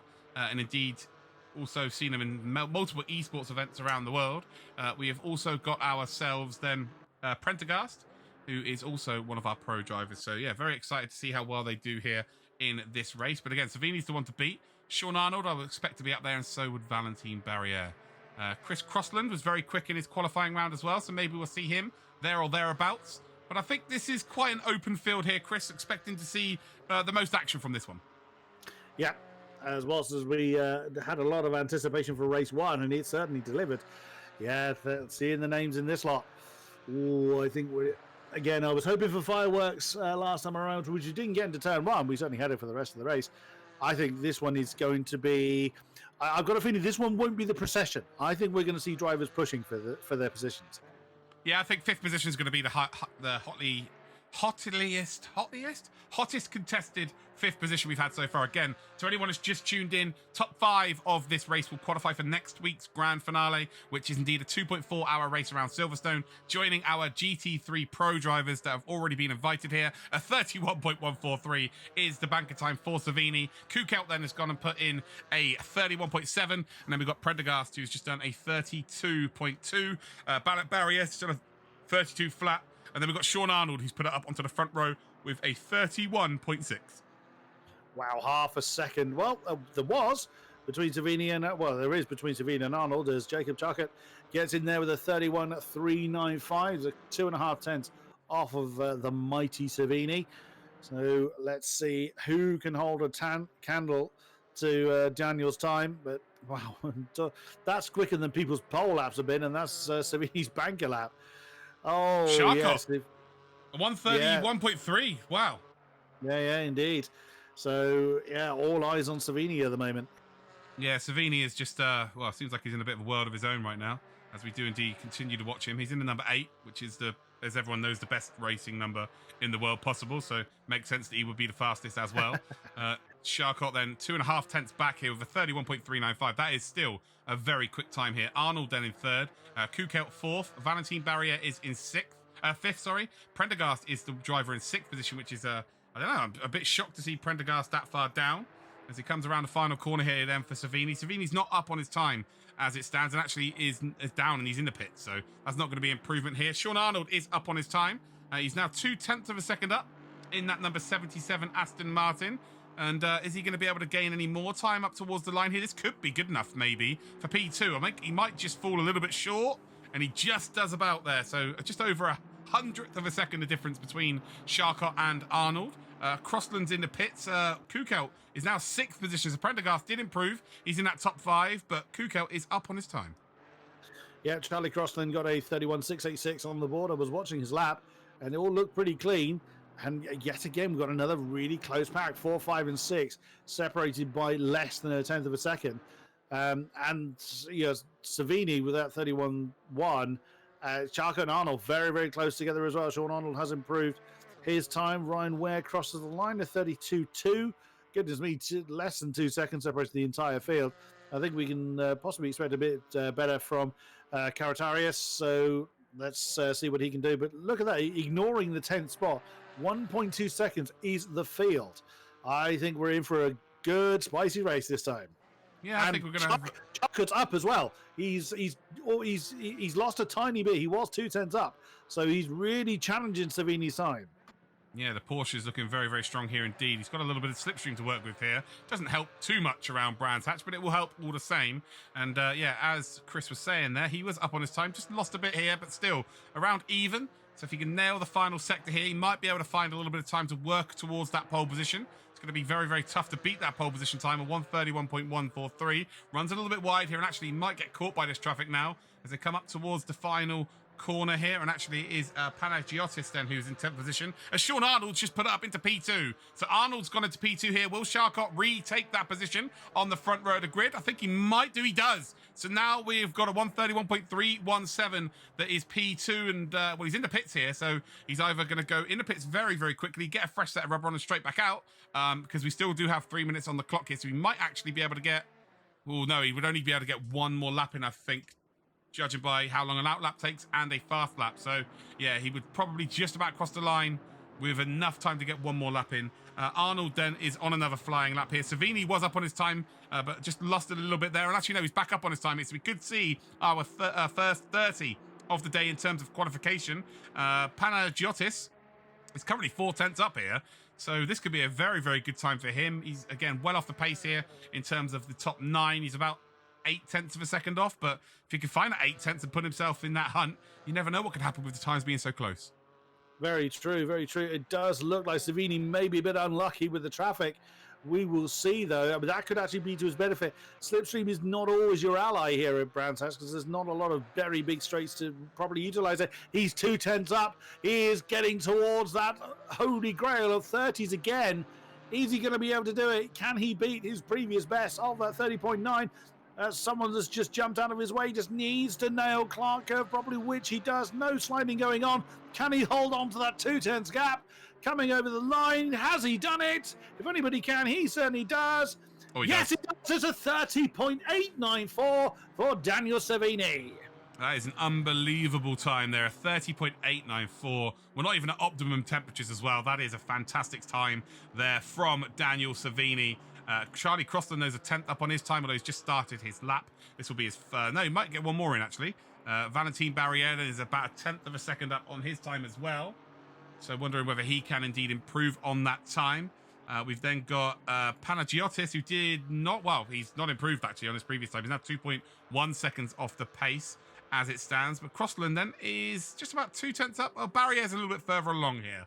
So let's have a look at Valentin Barrier. 2 tenths of a second up. Let's go and check it out from his cock cam to come up then towards his double right hand. They've got to grab a bit of curb on entry. You can run out nice and wide there as well, but ultimately don't want to be hitting the grass. This corner's a tough one. The exit just creeps up on you. And again, as you see there, Valentine Barrier just runs a little bit wide. 2/10 up on his time. This could potentially be enough for only P6, actually. Needs to find a little bit more as we come up then towards that final sector, in towards the final couple of corners here. Again, you've got to get so much curb. It's a cambered corner, so you've got to let the corner effectively try and turn the car for you for half of it. You can see that Kukout is now 2/10 up. Sean Arnold, by the way, is a 1/10 of a second up on his time as well. As we head towards the end of this session, it's very, very close indeed. And, well, Valentine Barrier just lost all that time, but he's going to have one more attempt here. Let's go on board then with Charlie Crossland, who is a 1/10 of a second up on his time, although he's just lost it around the final corner. Regained it on exit, though. And how close is he? I don't think he's going to gain a position here at all. But he could indeed gain a little bit more time. And there you go. He does gain some time. No positions there. Barrier is already up on his time again. And as we've got 10 seconds left to qualify, and they all embark on their final lap. Van der Kolkit has jumped up to third with a 31.323 and sadly just overcooked it coming through Paddock Hill Bend, so didn't have a chance to set another lap time. But that is incredibly close, just 6 thousandths rather of a second between himself and Charkit in second, who is down on his best, so will not improve. Fourth. It's down to fourth, Sean Arnold. Sean Arnold, yes, 31.245. My goodness me, so they're still rolling in. Yeah, so Sean Arnold now onto the front row of the grid once again here. And that's put Kukout down into P4, sorry. Valentine Barrier is maybe about to disappoint a few drivers in front of him as he stands. He's 2/10 up, although that is not really going to upset anybody in front of him as it stands. He needs to find a couple more tenths to indeed get up to P6, potentially into P5. He's going to need to find maybe half a second in total here. Up towards the final corner it is. 2/10 quicker, though. So he has got a bit more time to work with. Around the final corner we go. And can he potentially get himself up into that top 5, or is he going to have to do the hard work in the race? As it stands, though, he is just about quicker, but it's not going to be enough, I don't think. He is going to stay in P7. He does improve. It's a 31.7, but it's not quite enough then for the top 5 as it stands. And we've only got one more driver really out on circuit here, and that is Panagiotis, who's currently 1.4 off the pace then. So he did improve. Good stuff then from the Greek driver. But look at this then. It is Savini on pole by 3.5 tenths. It's a 130.8. It's the first 130 of the day. Unbelievable stuff here. Sean Arnold second. Then we've got Charcot in third. Fourth then it is for Kukout. And actually it's less than a 1/10 of a second separating second to fourth. That's incredible. That's one of the closest grids we've had so far from top to bottom. A great effort from Panagiotis to keep making those improvements. Although starting at the back, he was only 0.06 of a second off of Demori, and Demori did quite well in his qualifying race, I seem to recall. So again, that's nothing to be too upset about. We'll see how if he can convert that progress into the race pace. But that lap time from Savini, that's got to have rattled a few cages. You know where your own realistic pace is. And when you see something like that, that's just 2 or 3 tenths higher on a track that isn't very long, such as Brands, that will ruffle a few feathers. So can Savini keep the pace up? Well, you'd be silly to not bet on car number 8. Yeah, absolutely. By far the quickest driver, not only of this lobby, but of the day. So, yeah, great to see. Has he focused on qualifying too much? Is his setup going to be good enough for the race? Is he equipped to deal with any race situations? The fact that he put in a 131.153 as his first banker time and then just progressively got faster says to me that this guy's consistent. So very much looking forward to see how well he performs in this race as we go into Helicam here, so we can just check out all of our drivers. So Savini is on pole, as you can see. Sean Arnold, again, we all know what he's capable of in the Aston Martin. And then we've got Jacob Charcot, who didn't have the greatest of qualifying rounds this week. So, yeah, interesting to see him in the top 3. Definitely showing his full potential now. We've then got Kukout, who was momentarily P3, but now will start in P4 because of Sean Arnold's indeed incredible lap there at the end of the session. We've got Charlie Crossland then, who is in 5th position. And on the bubble is Prendergast. So Prendergast needing to get into that top 5 to qualify for this week. And I'm telling you now, if he has an opportunity to make an overtake, he is one of those drivers that will take that opportunity. Valentine Barrier then, well, to see him in P7 shows how strong this field is right now. Ryan Ware then is in P8. And again, another very, very accomplished driver. Simon Demori in P9. And then we've got Panagiotis, who just got faster and faster and faster through qualifying. So maybe he'll just continue to get faster during the race. And you never know what can happen against Brands Hatch. It's very close. It's very hotly contested. The times are very, very close indeed. I'm telling you, anyone could get into the top 5 from this session. Definitely. Like you said earlier, the top of this particular lobby, that top 5, that 5th position is going to be an absolute slugfest. And I can't wait for that. I think the top guys might, I did say earlier, they might scrap for it. We'll see. I think that lap time from Savini just puts him into a different level. If, like exactly as you said though, Luke, that depends if his setup and his racecraft will enable him to just keep on that kind of pace, lap on lap on lap on lap. It's all well and good putting in the godlike lap once. It's doing it over and over again. You can be the fastest guy in the server. It's not going to serve you any good if you're off in the dust every other lap. So will he be able to maintain it? We will see. But I cannot wait for how that battle for 5th is going to transpire. Yeah, the outside line seems to be the quicker of the two lines in terms of the start, so that gives Sean Arnold an opportunity. No one's been able to be committed enough, though, on the brakes around the outside. So we've seen them close up, we've seen them go in there ahead as well, but no one's been committed enough to try and make that opportunity for themselves. Again, it's high risk, especially when you are in P2 and top 5 qualify. And actually, you can see here, Sean Arnold being very reserved on his race start, indeed, with Charcot and Niels Kuhlkolt in behind them. And we do go green here. Valentin Barriere, by the way, P7, has made a sensational start here, although he's going to be boxed in. He actually runs very low on the brakes here. Kuhlkolt around the outside then of Charcot. He's going to take up to P4. You can see that Charcot then indeed has to get straight across Charlie Crossland, and Charcot is going to try and retake. No, he's not. It's actually indeed Crossland trying to retake the position here. Mistake there by Valentin Barriere. Barriere rally crossing off the circuit then in the background down towards Graham Hill, and oh, there's contact then between. Is that Charlie Crossland? No, it wasn't Charlie Crossland, so he wasn't even involved in that. Who was that involved there? Was that Jacob Charcot? He runs out wide onto the exit of the corner. It's Kieran Prendergast then that was involved in it, and everyone's had to check up behind him. So for me, Jacob Charcot might be in trouble there because he went into Graham Hill a little bit too hot, run wide, and unfortunately he's cost a few people a few tenths of a second in behind. But in the lead right now, it is Savini, Arnold and Kuhlkolt who've got a very good start here. And I'll tell you what, that battle for P5 is on once again, just like race number 2.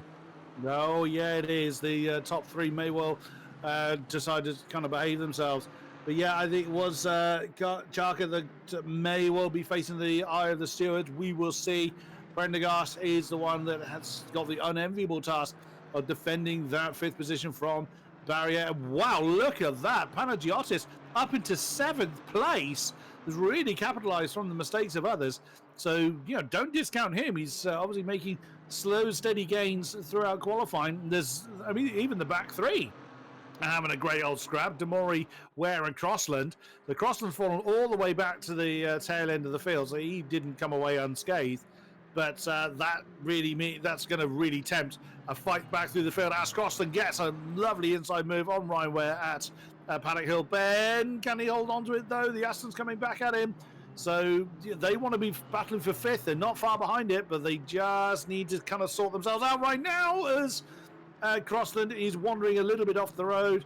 But wow, we did think it was going to be a bit of a slugfest, and I don't think these guys are going to disappoint. But equally, Charcot looks like he's broken away from Prendergast, and he's closing in on Van der Kelket. So again, we could see Charcot getting really involved in that battle for the lead. Prendergast is under all kinds of pressure from Barriere.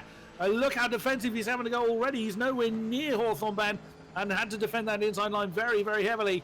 So Prendergast has not got it easy at all. No, as you can see here, through the double right-hander then in Sector 2.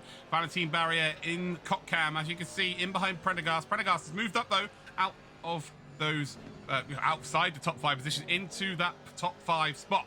So it's great stuff for him. Valentin Barriere has gone up 1 position as well. So these two will duke it up. They're used to racing against each other, that's for sure. Bit of a mistake there by Charcot, just kicks up a load of dust. But they've got Crossland, who is coming through the pack. Ryan Ware not letting him go by any stretch of the imagination here. It's the Greek, though, in P7, who's made the biggest inroads out of everybody. So great stuff then from our Greek driver. Savini leads the race by 9/10. He's gone. He's got that start that he needed to indeed ensure his pathway through to the finals. I find it very difficult to believe that anybody is going to be able to beat him now at this stage already. Sean Arnold then 2nd, Kuhlkolt is in 3rd, Charcot then is in 4th position, Prendergast is in 5th, and well, Valentin Barriere is in close contention here, and it looks like very much the same as what we had in race number 2. The battle for P5 is where it's at. Yep, and I'm keeping an eye on Charlie Crossland as he's made a move on Simon Demori for 8th position, but he's overcooked that one. Going through Graham Hill Bend, he's going to lose that 8th position. He's going to lose 9th here if Ryan Ware's got anything to say about it on the inside of Surtees. He did give Demori a bit of a nudge as they were coming through Paddock Hill Bend last time around. The Porter and the Aston side by side as they come onto Pilgrim's Drop, or through Pilgrim's Drop, I should say, and still side by side, the Porsche's not letting that inside line go. He should be able to slot back into 9th, and there he goes into Hawthorne. But of course, that is costing them time. Look at the 7th place Panagiotis. He's got himself quite a comfortable gap, or a comparatively comfortable gap at least. That's not where he wants to be, though. If he's able to close in on that battle for 5th, Prendergast is going to be in for a hell of a tough time. I'll tell you what a big underdog story that would be if Carreteras makes it through here. You know, with Valentin Barrier and Prendergast being as close as they are, there's potential for an incident. You never know. And Carreteras will take full advantage while these three behind him are battling. There's no real pressure from him and behind. He can just go about his business as he would normally do. But from P10 to P7, just goes to show in motorsport, absolutely anything can happen, and invariably it does. As it stands, though, Savini, 1.2 seconds in the lead. A further 1.2 seconds back of Sean Arnold is Kukelt. We've then got Sharkot in 4th position. He's in the best seat in the house right now, very similarly to what happened in race number 2 for P4. Prendergast then is in a good spot then, half a second ahead of Valentin Barrier. Barrier we're on board with right now. Not quite close enough here. Loses the rear. The Aston Martin just seems like the first half of the race maybe struggles, whereas the Porsche is a little bit stronger. And, well, we'll keep an eye on this as the race does indeed progress. We've then got, indeed, Carreteras then, who's currently in 7th spot. Chris Costland then trying to come back through the pack here, but he's under so much pressure from the drivers in behind. It's almost impossible for him to drive away, although he has now got himself a little bit of work to do here.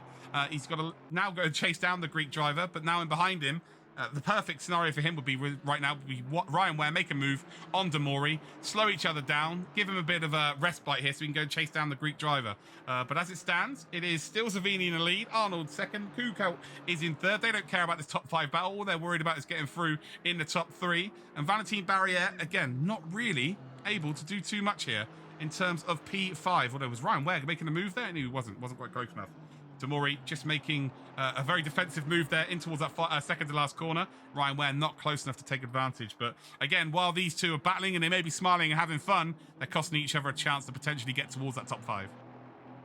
It does look like Carreteras has lost that little edge he had to try and close in on Barrier. He was a 32.6 last time around, whereas Barrier set his personal best of a 31.9 on the previous lap, as the two Astons at the back of the field continue to have their grey old scrap for wooden spoon avoidance at the tail of the field. Barrier is he's starting to close back in on Prendergast.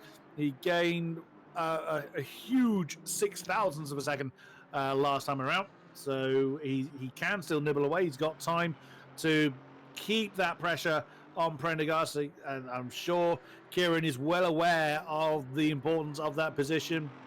Like you said, the guys ahead of him have just checked out, really. Although Charka, he's closing in a bit on Van der Kulke. Whether he'll actually challenge for the position, who knows?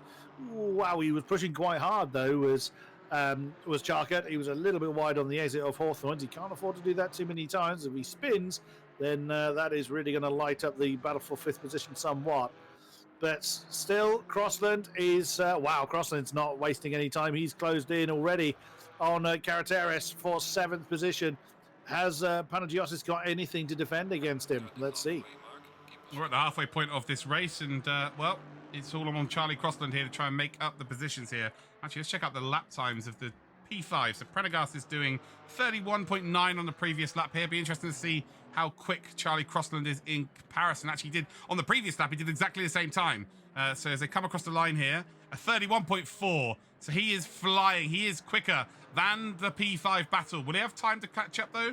It's going to be very, very close indeed. Charlie Crossland then maybe making a move here up the inside of turn 2. It's going to force a mistake from the Greek driver. Not quite close enough here on the power nice and early, but indeed it is Carreteras then who's just about going to hold on. Savini, by the way, is checked out here. He's 1.9 seconds in the lead. Of someone of Sean Arnold's ilk to be that far ahead, you are absolutely flying. Kukelt still P3. Sharkot very close to Kukelt, so those two need to be careful here. Don't really want to be battling too much. But Charlie Crossland just cannot find that position as it stands. Go on board then with the Valentin Barrier here, and well, he has to make this move, Chris. Yeah, he does. Barrier can't afford to stay there too long. He's got a little bit of time, but the longer he waits, the less opportunities he's going to have to take that all-important fifth position. Charlie Crossland, that personal best he did last time around, that 31.4, was the second fastest lap in the entire field. So he will be seething that he's got near leader's pace, or at least front runner's pace in this race, and finds himself in 8th place. He will not be happy about that whatsoever. Still piling the pressure on Carreteras. Is he going to make a move? He needs to kind of force the move. He's losing time behind the 163 Porsche, and he's just. Is he going to try and make a move on the inside of Paddock Hill Bend? Doesn't look like it. And again, Carreteras has every right to defend it, even though that Charlie Crossland does seem to have the pace on him. There's no obligation for Panagiotis to jump out of the way. This is Charlie Crossland's best opportunity, and yes, there he goes. He forced the mistake. Panagiotis just went that tiny bit wide. That was all the opportunity Charlie Crossland needed. He's now up to 7th, but he finds himself some way behind that all-important battle for 5th. We'll see. He's got some pace, but I don't think he's got quite enough to overhaul that gap. But then, if Kieran and Valentin start fighting, who knows? Absolutely. You never know here. Valentin Barrier, normally if we're talking about the top 4, then they don't have to fight. But Valentin Barrier, if he wants to make it to next week, has to indeed fight here. Has to try and qualify for this position. Has to get ahead here of Prendergast. But as it stands, though, Kieran Prendergast is doing just about enough to get himself towards that final. Carreteras then, he held up Crossland for a long old time here. Fair play to him as well. Again, he was the slowest in qualifying by quite a considerable margin. Valentin Barrier's gone. Valentin Barrier has gone. That will be race over, and that will be chance of qualifying for next week over here as well. And that is Crossland that makes the move here. Now, what's happened to Carreteras then? Because he is, he's quite far behind. Yeah, he just had a spin. Yeah. He had a spin on the exit of Sheen. He was just a little bit too wide to try to power out of Sheen curve, and the tail just let go at him. And sadly, he was facing the wrong way. So Charlie Crossland now is now only lapping in a 32.2, so he's not really closing on Prendergast. As it stands, though, he's got to make up 4 seconds. So Kieran has been given a bit of a gift here, that's for sure. Again, currently is in P5. Let's go check out then the Sharkot versus Kukelt battle. Again, I don't think we're going to see too much from these two, that's for sure. As they come along the back straight here, it'd be silly for them to start battling for 3rd. Stranger things have happened. That is true. I'm not going to lie to you there. That is absolutely true. But, we've already seen Sharkot evolve with some incident at the start of this race where he ran out wide into Graham Hill. It was looked at by the stewards. That was a racing incident. Also, there was an incident between Barrier and Crossland. It turns out that the contact was very minimal, and it was due to everybody checking up for a mistake in front as well. So kind of everyone was at fault in that particular moment there. So nothing being done. All racing incidents. So as it stands then, no one is under investigation for any potential penalties. So as if it was to finish as it is right now, Savini would be P1, Arnold P2, Kukelt P3, Sharkot P4, Prendergast is going to finish in P5. And I'll tell you what, the only thing that could potentially stop these drivers is track limits. If they do 3, or if they have 3 warnings for track limits, they would get a drive-through penalty. So Sharkot just needs to be a bit more careful. Yeah, indeed. Yeah, that will just completely change it. We haven't seen it so far tonight. That doesn't mean it won't happen. Yeah, Crossland really did not need Barrier having that spin. He needed Valentin to keep the pressure on Prendergast to get him to keep defending and lose that time. That's a big old haul with only, we got 2.5 minutes to go. He needs either Prendergast to make a mistake or something along that. Well, he needs Prendergast to make a mistake. That's the only hope for Crossland now. Which, I mean, you got to feel for him. He's showed amazing pace, but sadly, that's motorsport. You get tangled up in a lap 1 incident, and this is the outcome, unfortunately. But he took 3/10 out in the previous lap here. He needs to be taking, now he needs to take 2 seconds a lap here because we are nearly onto the. Are we going to have a second from last lap? Could be close. Maybe. I think we might be onto the last lap. Yeah, it's going to be the last lap after this. So we've only got 1 more lap to go of this race. And Savini, you've got no camera time. And that's when you've had no camera time, it's either because you've had a terrible race and you've died somewhere into a barrier, or you've indeed just run from the start of the race out in front, all on your own. All your sponsors are unhappy because you've done so well, but they're also happy because you've won races.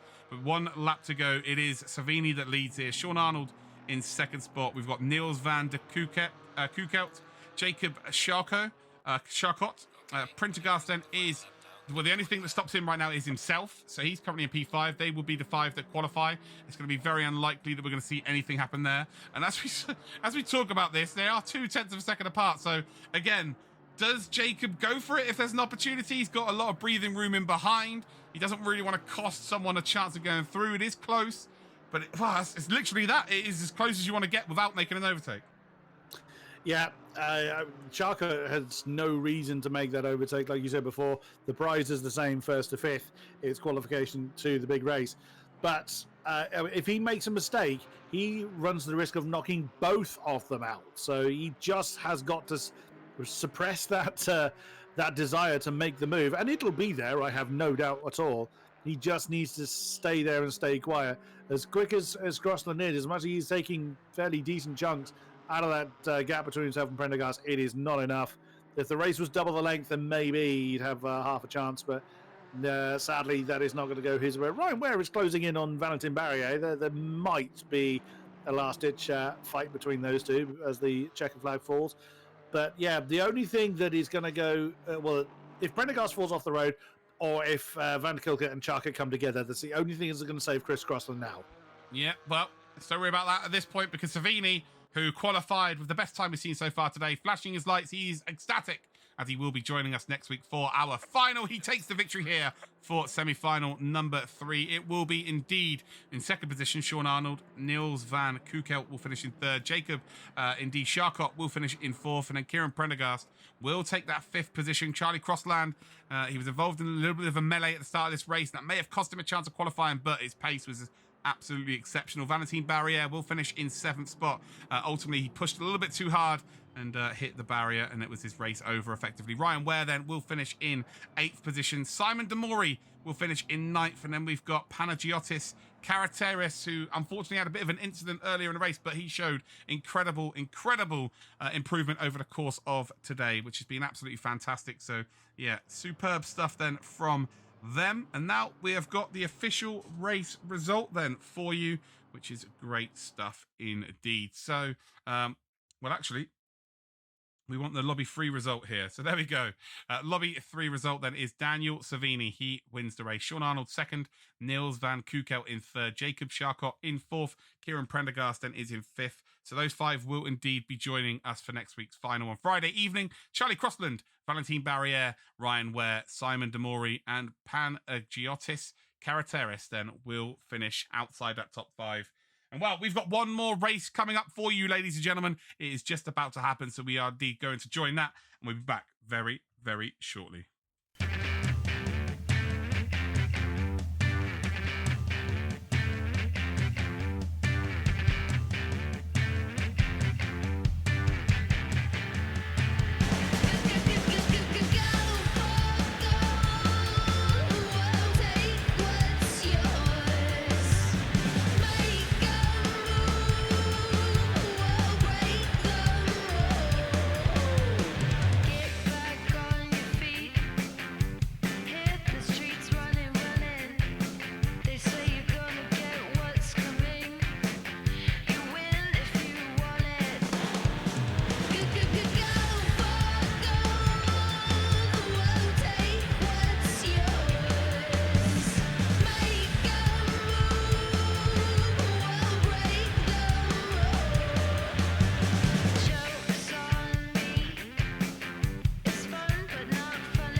Welcome back then, ladies and gentlemen. It's the BenQ Challenger Cup Season 3. We've had 3 semi-finals, and now we're on to the 4th and final one. The last 5 tickets to be punched to next week's finale. It's a 2.4-hour race at Silverstone GP between GT3 drivers who've all been invited, a full class of 20, and then we've got 20 drivers that are qualifying today for the GT4 class. And the prizes that they can win, well, top 3 in each class can win themselves 3 times BenQ EX320 3R curve sim racing monitors. That's a set of triples, ladies and gentlemen.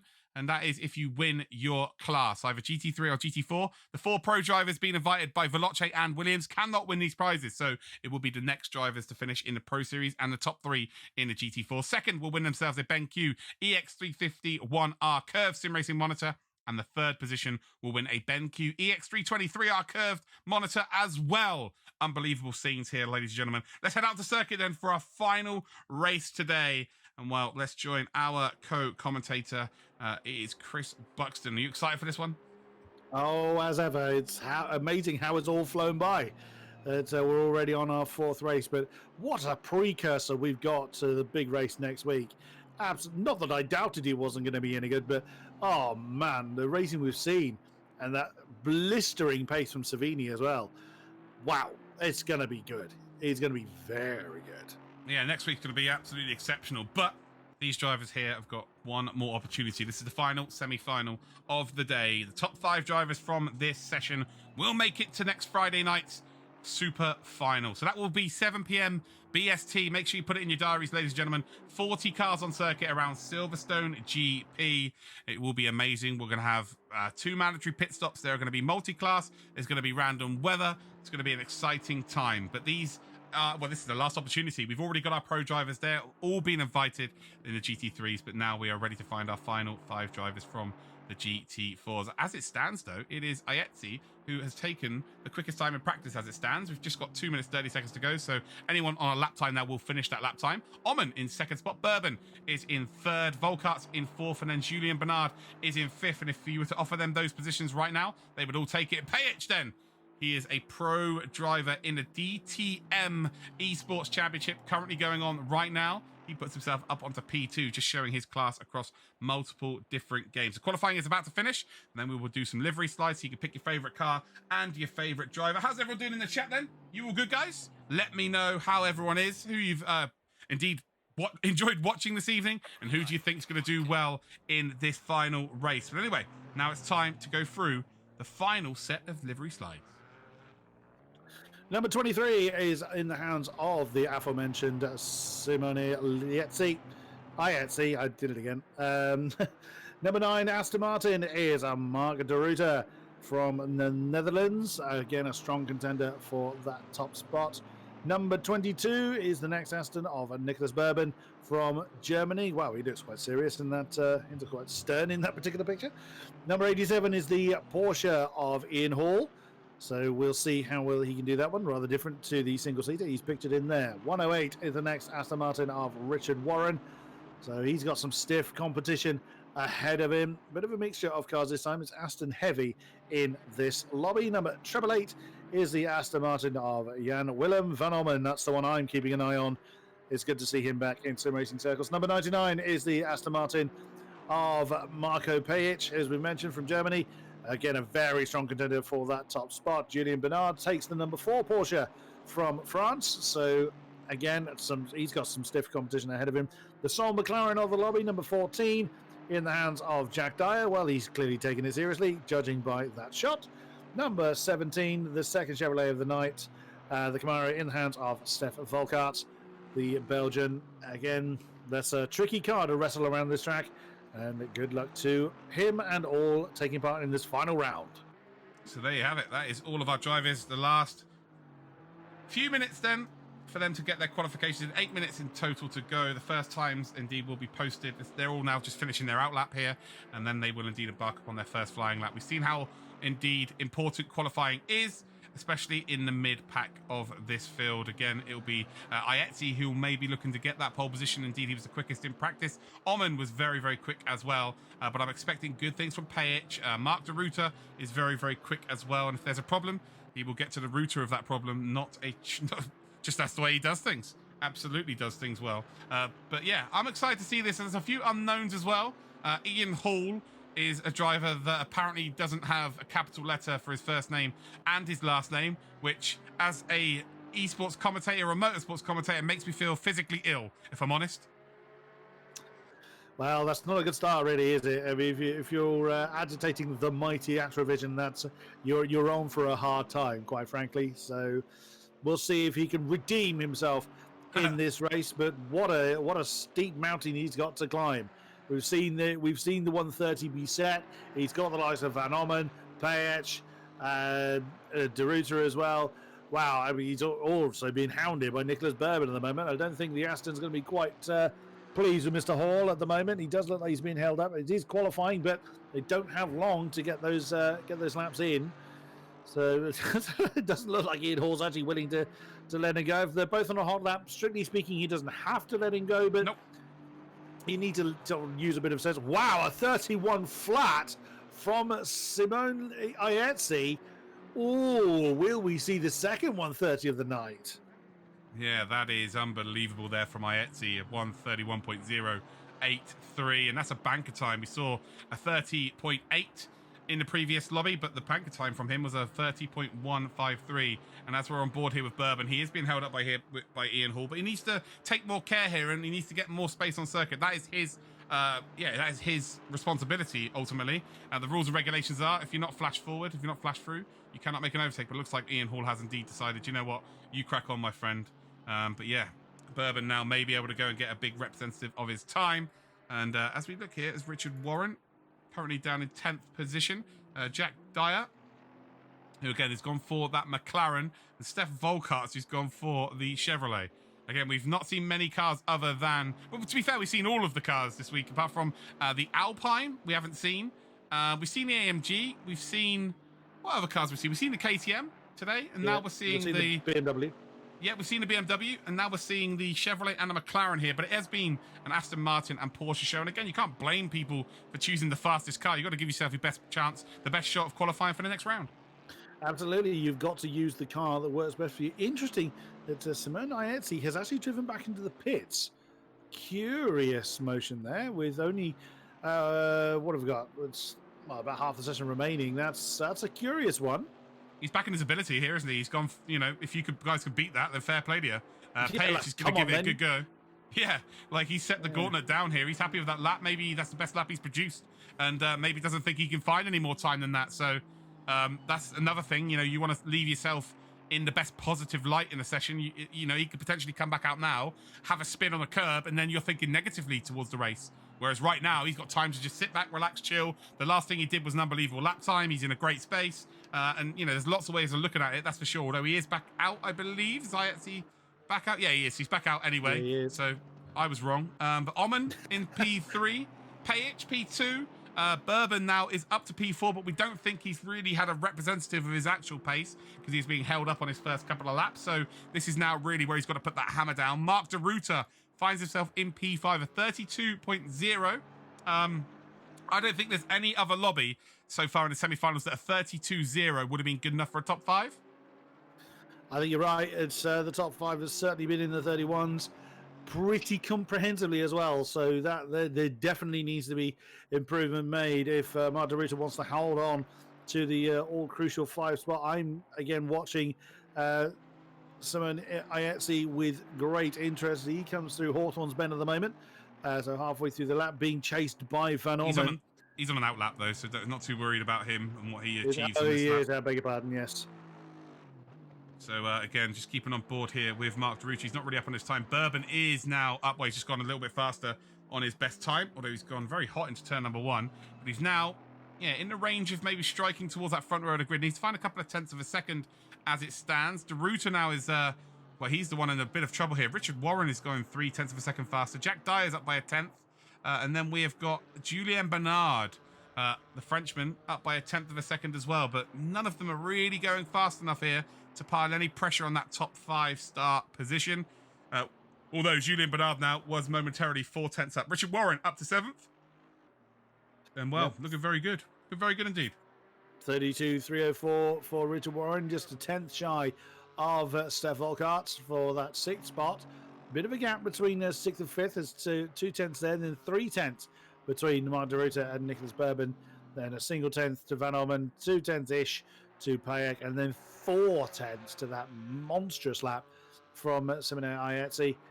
Again, what a great opening gambit from the Porsche. And then 4 Astons forming the rest of the top 5. But yeah, talking about leaving from the front. See, now it doesn't seem to be a great delta for Ayetzi at the moment, but we'll see. Well, he's a 10th down, so he's still got time to do something about it. But has he already put his best cards on the table? Yeah, who knows? I guess we will in a minute. We've got 2 minutes left of this session, so Yep. we will find out, that's for sure. Bernard did not go any faster there, so again, Mark DeRuiter with a really, really nice opportunity here of potentially striking into that top 5. Ayetzi, by the way, is faster than his previous time here. Not by a lot, but he ultimately is faster. This might be good enough to see our second 30 of the day, representing Rebel Racing Team again, the same as we saw in the the third race with Savini, and he actually lost a bit of time through the final corner there, so no time improvement there. Marco Pajic then currently in second spot, 4 tenths of a second off the pace.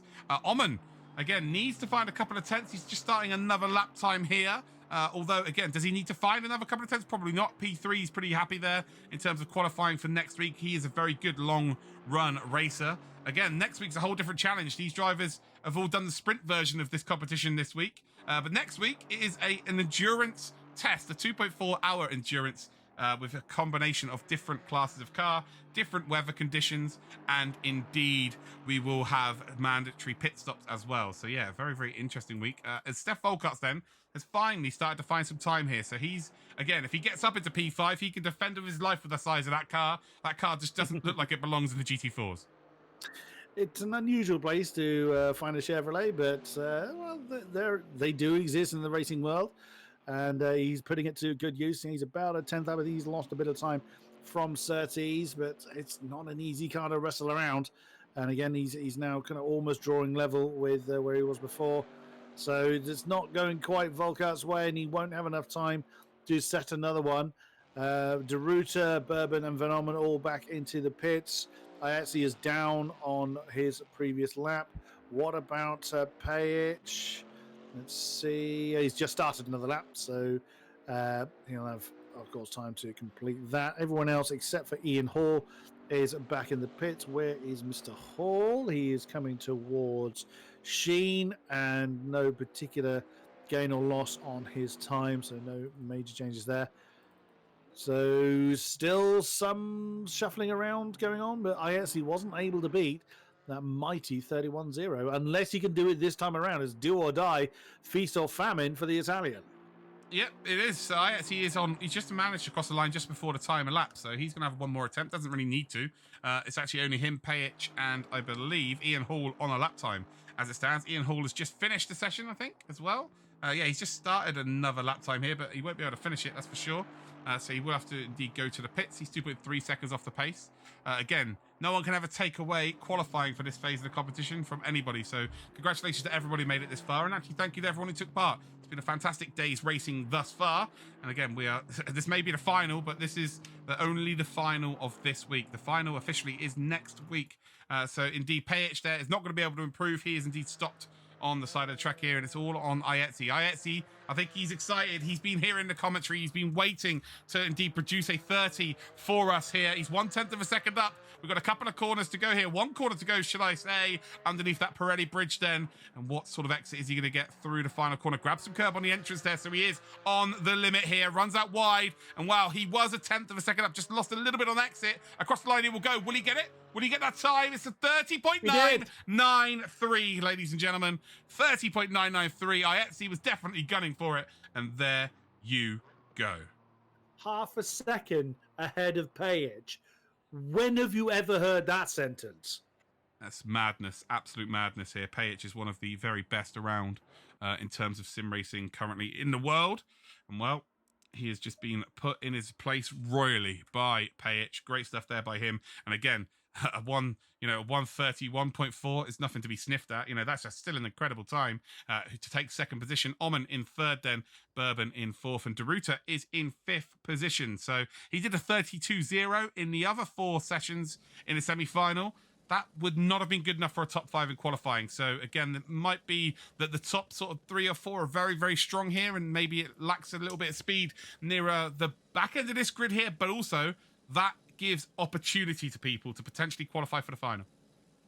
Yeah, it does. So that's going to be interesting to see. It could be that he just didn't get that one clean lap. He may well have made those little mistakes that pressure can form, but really the pressure is, he's on now. As Van Omen, I'm just seeing, is commenting that 10 minutes qualifying is so short. That's because he's used to the endurance side of things. So yeah, he's one that I think Van Omen is one of these people that needs to kind of build up the lap over a period of time. So he's not a fan of the shorter qualifying sessions. He's one of those. Still, he could be a millionaire and be given it in cash, and he moan that the money was too heavy. Yeah, he probably wouldn't argue with that either. But yeah, I'm very interested to see how this turns out. I'm also, if Aietzi does get through, I'm very interested to see him against Savini. It's definitely a day for the Italians, it seems. It does seem like it's a day for the Italians here. And moving on to next week, 2 names that I have not come across before, Savini and Aietzi. They could be the 2 to watch out for to potentially take home the prizes. So yeah, very much excited to see how well that goes. We've only got 1 minute remaining here in our final race. And actually, I think the most hilarious thing here is Mark Deruta and Steph Volkarts have both gone for very similar liveries, the red and yellow.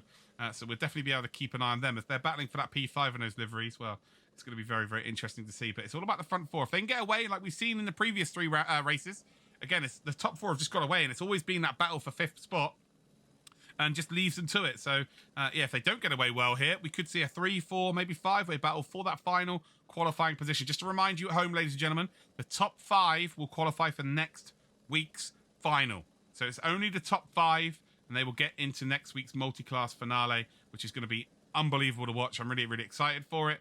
It's going to be just, fantastic. But again, they've still got one more hurdle to indeed get over here. And again, anyone from this session, it's only 10 drivers, could indeed make their way to that final. Only 14 seconds to go. Any final thoughts there, Chris? Let's go. Let's get on with it. Let's get the racing underway. And adrenaline is pumping, and I'm staring at the clock, willing it to count down even quicker. And now that has elapsed, the rolling start will begin. And then the final golden tickets are handed out for that grand final next week. Here we go, then, ladies and gentlemen. 15 minutes of racing is about to elapse. They've got a short formation here. Next week, it will be a full lap with the whole grid. But this week, it is indeed just a short formation as they come up towards that final corner.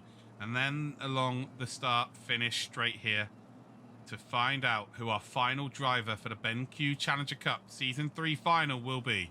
Again, that is next week, 7 p.m. BST, here on this channel. Make sure you hit that follow button if you haven't already followed. Would be very much appreciated. And that means you will get notified as to when we go live. Across the line we go then. And here we go. Green light racing, and Aietzi's got a very good start here. Pajic, again, a bit of a sluggish start, but again, he doesn't need to be pushing too hard here. And actually, Steph Volkarts, who makes a bit of an error in the background there of the Chevrolet. And then you've got an Audi, which is Richard Warren, I think, just gets stuck there. Julian Bernard trying to go around the outside in the Porsche. And actually, let's go aboard with this right now. Julian Bernard is going to go all the way around the outside. And can he hold on to that position? No, he cannot, although he's got his nose then involved here down towards Graham Hill Bend. And I think Bernard is just about going to get it. Yes, he does. So Warren then, is he going to be able to bite back on the exit? He is going to close up, but I don't think he's got quite enough speed. And Julian Bernard's the one that makes the move here early in this race. Steph Volkarts then finds himself in P6 after a bit of a mistake. And, well, Mark Deruta is not content on holding on to P5. He wants to make a move here on P4. So he's in behind then Nicholas Bourbon as they run down in towards the double right-hander underneath that bridge along the back straight. And you can see here they've also got Steph Volkarts close as well. And wow, you've got to be very, very careful there as he nearly tags the back then of Nicholas Bourbon, and that could have been curtains for both of them. But as it stands then, it's Aietzi who's now 0.3 of a second in the lead, although Pajic is not letting him go, that's for certain. We then got indeed Omen in third, Bourbon is in fourth, Deruta fifth, very close behind then is Steph Volkarts, Julian Bernard. And I'll tell you what, this is going to be the most hotly contested race we've had so far. Yeah, I think so. I dread to think if a mistake happens up front in this pack, that is going to be disaster.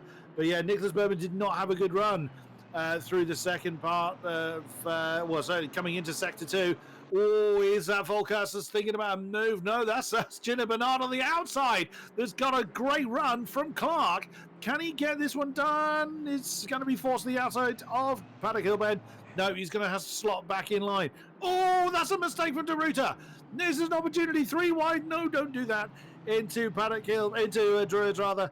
And still, DeRuta doing a great defensive job despite those little errors. He's not really hanging on to the back of Nicholas Bourbon. Right now, he doesn't need to. He just needs to keep all eyes backwards on Volkers and Bernard, who are doing a great job of applying the pressure. But wow, DeRuta must be sweating in that car at the moment. Absolutely, but in behind him is Volkarts. Volkarts just keeps making little errors here and there, which is gifting the opportunity here to DeRuta. I think Volkarts may have a bit more race pace here, but natural raw pace for sure. But DeRuta has got that position again. If there's a circuit within this game of ACC that you want to just be able to defend, it's here at Brands Hatch. It's a great opportunity to defend. But Nicholas Bourbon, again, like you said, just didn't have a very good start to this race, but has been given an opportunity to drive away, and it's that P4, that magical P4, where they seem to be able to a bit detached from the front three, but they're very detached from the group behind. So he's got that very same feeling as every single lobby so far today, and he'll be pretty damn happy with how things are as it stands. But again, Ian Hall just made a mistake off the back of the pack here. He's not fallen too far back, but let's go on board with Julien Bernard.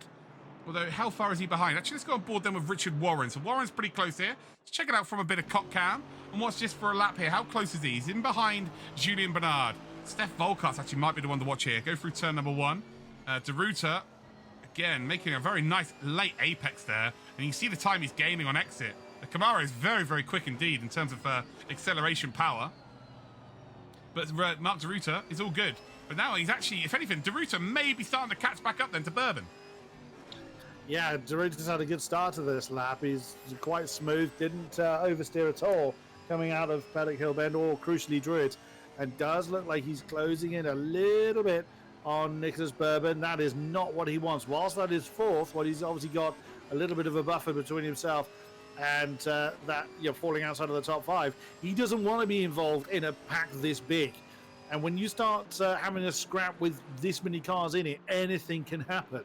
So that is not what Bourbon is after. He would much rather be stuck on the back of Van Ommen and just sit there in the tyre tracks. He doesn't need Mark DeRuta dragging the rest of the pack with him, which essentially is what he did. Although Mark DeRuta this lap has built up a good 8/10 or so from Volkart. So that's a great effort from Mark DeRuta.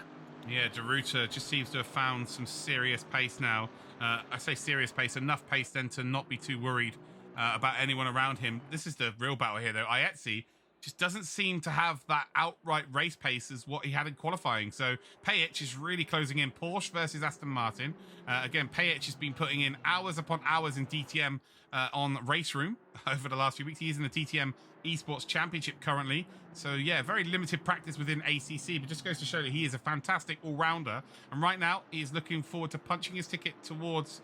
Oh, well, I don't know what happened there. I actually looked like he was going off the circuit there, but he's managed to indeed hold on. Looked like I might be in a little bit of a lag spike. But yeah, Payich is still in close contention, and he's just got to keep himself in that position. And if it presents itself, maybe make an overtake, but doesn't really need to do too much more than that. No, Payich set the fastest lap of the race last time around with a 31.2. That was 3/10 quicker than Ietzi, but again, they know what the deal is. They won't be pushing too hard. Oh, I doubt they'll be pushing much harder than they are. But the world it must feel like it's on Volkart's shoulders at the moment. He's now fallen the second behind DeRuta, and he's got Julien Bernard right on his tailpipe. That is not going to help him try and close in on that 5th position. But DeRuta doing a good job, although he's lost a couple of tenths this time around, it seems. He's still trying to nibble away at that gap between himself and Nicholas Bourbon, who himself has picked up the pace a bit, to make sure he just maintains that gap between himself and DeRuta. Yeah, DeRuta made a bit of a mistake here, I think. He's struggling. He's not as far ahead as he once was. As you can see there, Volkart has closed in behind him.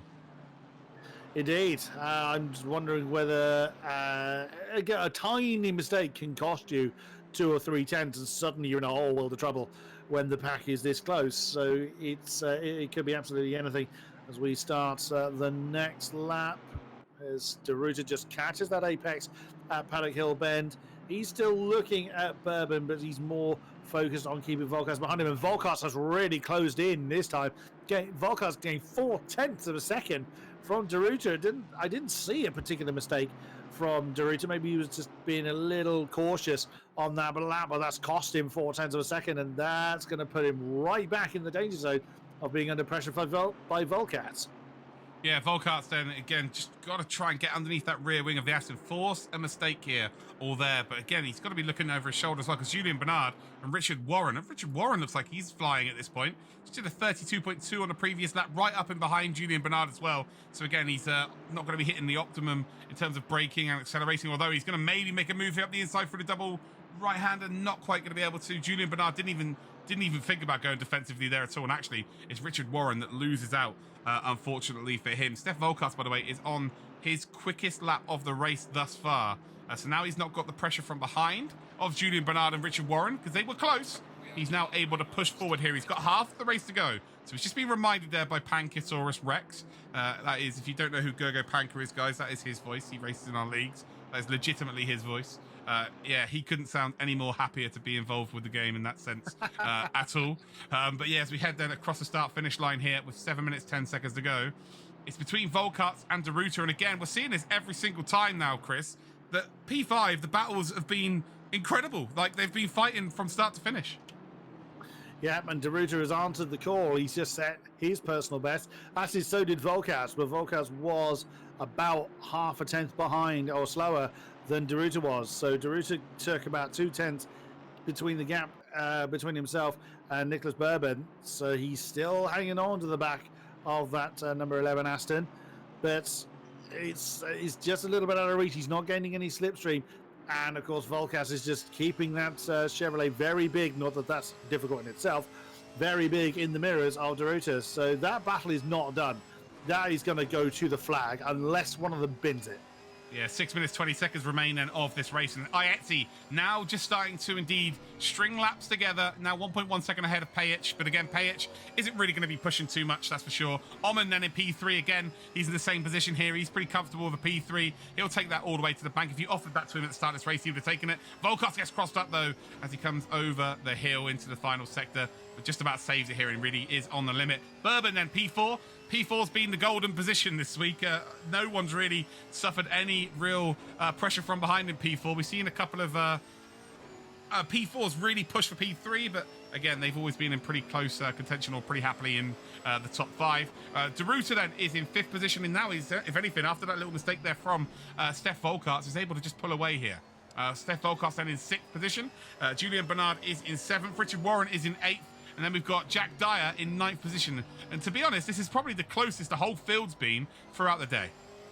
Yeah, we haven't got one person that's made that big mistake and fallen miles off the back of the field, although Ian Hall is struggling a bit in his Porsche.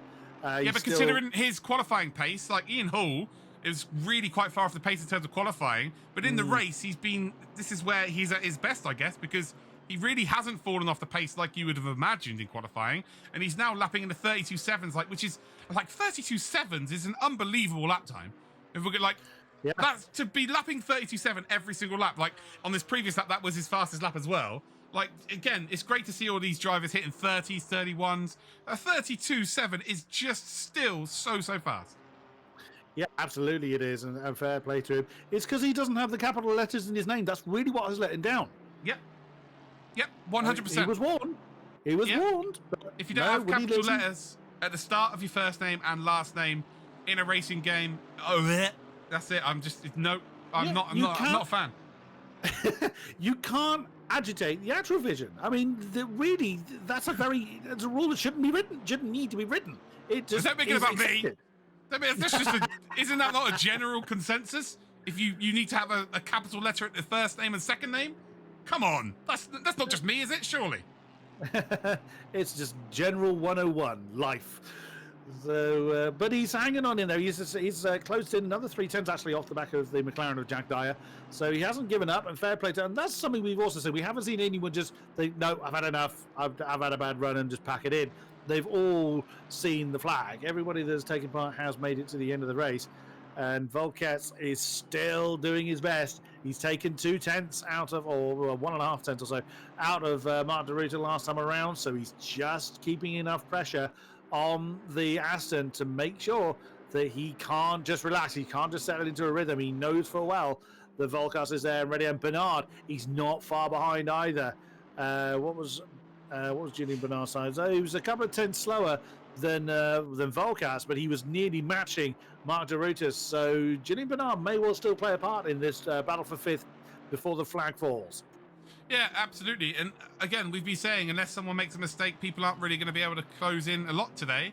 And well, no one makes mistakes. It's been really good. Also, I feel sorry for our stewards. We're doing live stewarding today, and we've had nothing really to discuss. So there's not been a penalty handed out today, which again, kudos to the drivers. But wow, let's talk about what's going to be happening next week. It's the top 5 that qualify, and this is the bubble position right now. Steph Volkas is not going to make it to next week, whereas Mark DeRuta is. It's 2 minutes, 30 seconds to go between these two drivers. And can Steph Volkas in that Chevrolet, in that Camaro, make a move here on the Aston Martin? Bit of a mistake there, runs a little bit wide, but should be able to use all of the curb there to indeed recover nicely. So Mark DeRuta then through turn number 2. Just has to hold the apex, although runs a little bit wide on the exit, so his exit speed is going to be compromised, although he's got a fantastic exit in the end. Down in towards Graham Hill then.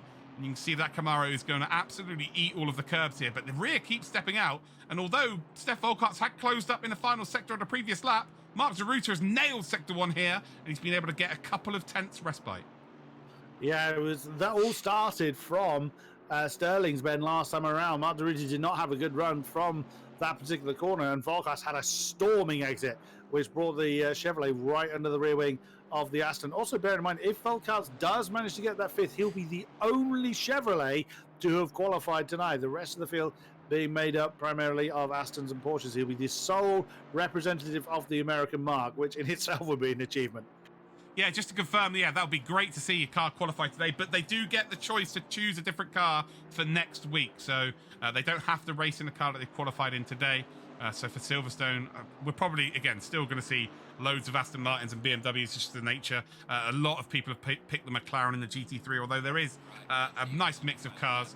Although we are on the final lap of today's race, Volkas, if he's going to make a move here, it has to be done now. It's the age-old battle of the Netherlands versus Belgium, with Mark DeRuta versus Steph Volkas. It is the age-old battle of, I'm making up at this point, Aston Martin versus Camaro, and it's the age-old battle between red and yellow and red and yellow. But yes, it could be a closely contested final lap here. Volkas again needs to be a bit closer on the exit of, it's Sector 2 and Sector 3 where Volkas is a lot faster here than the Aston Martin. But it is DeRuta that is just about holding on for this position. Ayetzi is going to take the victory here, barring any mistakes here. Payech in second, Oman in third, Bourbon in fourth. That's your 4 qualifiers right now. But who is going to get that final spot, that final ticket to the final for all those sexy prizes from BenQ? Well, we're about to find out then as they head through Sector 1. They're done Sector 1, into Sector number 2 here. This is probably, again, it's not the most technical of sectors in terms of Brands Hatch, but I think this is the most difficult for sure. You're leaning on the weight transfer of the car so much here, so it's so easy to make a mistake. You're not just leaning on your own driving ability. You can see here the blank is all over the place here, just trying to find this extra tenth of a second. I don't think it's going to be enough here, but we've got to go on board with the leader because he is about to come across the final corner here. And well, Rebel Racing Team are going to be happy with both drivers today because in semi-final number 3, they are the race winner. And in semi-final 2, Ayetzi will take that checkered flag as well. Marco Payech then will qualify for next week as well. Oman is going to take P3 and qualify for next week. Nicholas Bourbon will also qualify for next week. And it will be Mark DeRuta then who just about manages to hold off Steph Volkas in 5th position. Steph is going to finish in 6th. Julian Bernard is in 7th.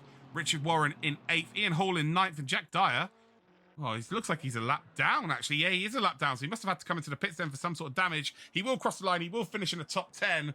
And, well, what a final race that was. Again, not loads of overtakes there, but the strategy, the way, the cat and mouse of the game, and the fact that these drivers just weren't able to make a mistake. They could not afford a mistake, and none of them did.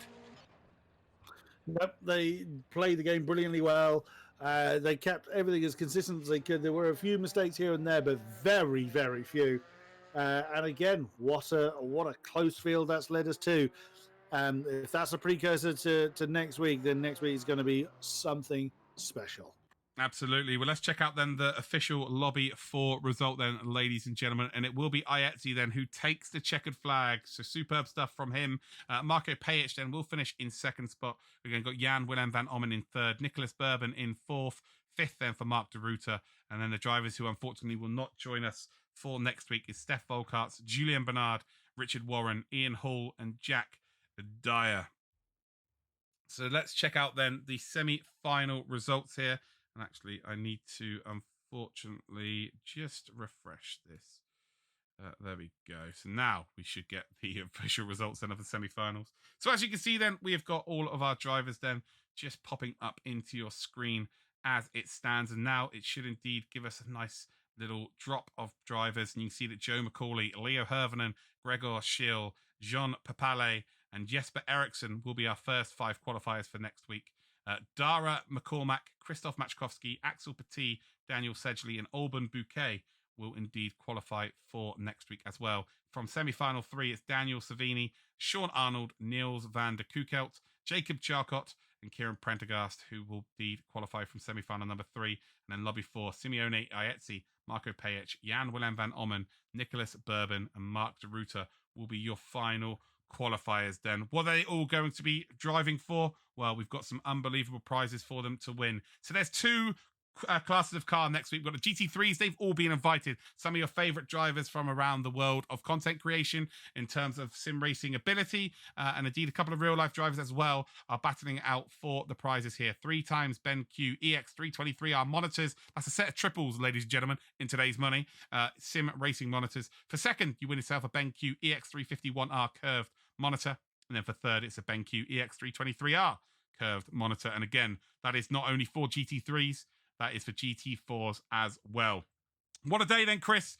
It's been a fantastic day's racing. The sprint races are done. We head then to the endurance next week. And well, have you got any final thoughts of what's happened today? Oh, what an incredible lineup we have seen! Some established names still showing they've got what it takes. Some new names, some lesser knowns showing that they've got incredible pace as well. You know, making the establishment think about it. We've had established names from other sims and other areas as well. I can't wait. I am so looking forward to the big race next week. Absolutely. And talking about next week, remember, it is 7 p.m. BST. So make sure you do indeed hit that follow button. And that way you can indeed get notified as to when we are next live.